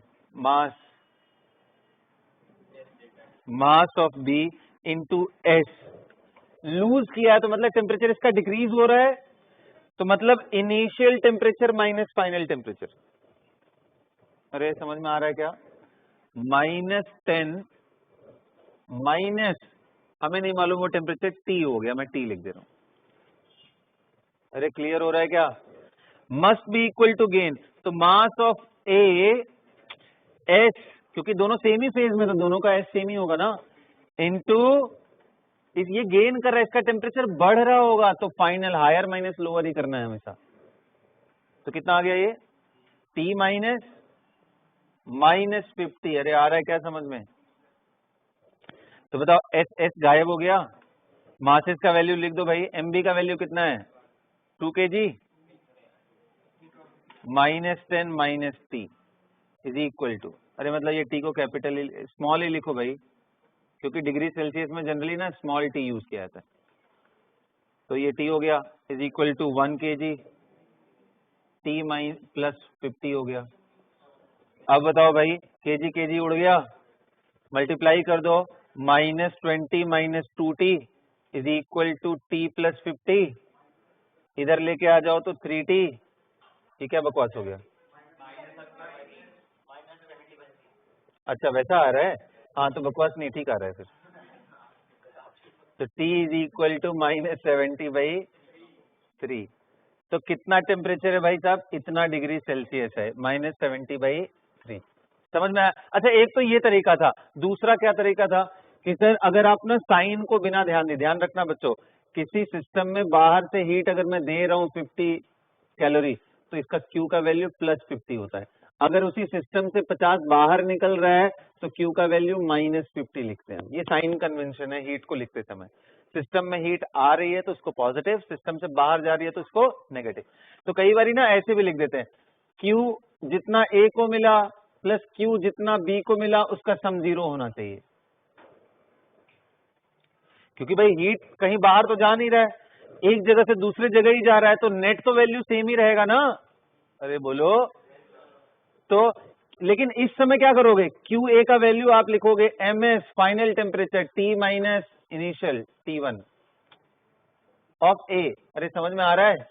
T1 of A MA plus MBS T minus T1 of B। कहने का मतलब इनिशियल, यहाँ पे टीम में से हमेशा घटाते हैं, क्योंकि एक लूज कर रहा होगा तो ऑटोमेटिक इधर वाला वैल्यू नेगेटिव आएगा, दूसरे का ऑटोमेटिक। और यहाँ हमने क्या दिमाग लगा दिया है? हमने बोला है भाई कि हम हीट निकाल रहे हैं, सिर्फ एक जगह से दूसरे जगह कितना आया, तो उस समय हम हमेशा higher temperature minus lower temperature. इसलिए देखो मेरी टर्मिनोलॉजी में ये T माइनस इतना किए हैं और इधर वाले को दिस माइनस T कर दिया है, क्योंकि टेम्परेचर इससे तो कम होगा, इससे तो ज्यादा होगा ना। तो इसमें देखो ज्यादा माइनस कम, इसमें ज्यादा माइनस कम, ऐसे किया मैंने। तो या तो आप अगर सेम तरीके से यूज करना चाहते हो तो इधर पॉजिटिव वाला करके यूज कर लो तो भी आ जाएगा, otherwise loss of heat is equal to gain of heat करोगे तो इस बात का ध्यान रखना, टेम्परेचर हायर माइनस लोअर ही रखना है। आप दोनों तरीके से नहीं बोल सकते हो, नहीं तो गड़बड़ हो जाएगा। अंडरस्टूड ना? तो यहां से कितना निकल के आया? तो बच्चों ऐसे क्वेश्चन कर लोगे। पता है इंटरेस्टिंग कब बनता है? जब वेपर को आइस के साथ मिक्स करते हैं, वेपर से आइस के फॉर्म में मिक्स करते हैं, तब गेम हो जाता है। क्या गेम होगा पता है? जब तक वो नीचे पूरी तरीके से लिक्विड एट 100 डिग्री पे नहीं आएगा, तब तक वो पूरा का पूरा अभी भी वेपर है, वेपर से पार्शियल फॉर्म में लिक्विड में आ रहा होगा। और आपको मालूम है कि इधर से इधर लास्ट वाला फेज याद है 540 कैलोरी लेता है 1 ग्राम को ऊपर जाने में, तो उल्टा आने में भी वो 540 कैलोरी देगा, और इधर हल्का फुल्का कोई चीज रहा तो ये तब तक लिक्विड पता नहीं कहां तक पहुंच गया होगा। वो क्वेश्चन सबसे बढ़िया होते हैं और वो एक्सक्लूसिवली आप फिजिक्स में पढ़ोगे, तो मुझे बताने की जरूरत नहीं है, मुझे एक चीज बस समझा देना था, इतना काफी है मेरे लिए। ठीक है, तो डन। तो हीट निकालना सीख गए, हीट कैसे निकालते हैं, दो बॉडी को अगर हम कांटेक्ट में लेके आए तो इक्विलिब्रियम टेम्परेचर कैसे निकालते हैं, ये क्लियर हो गया। इतना ही हमें हीट के बारे में जानना था आज की क्लास में। ठीक है, अगली क्लास में हम लोग सीखेंगे first law of thermodynamics, internal energy, ये सब चीजें क्या है। So that's all for the class.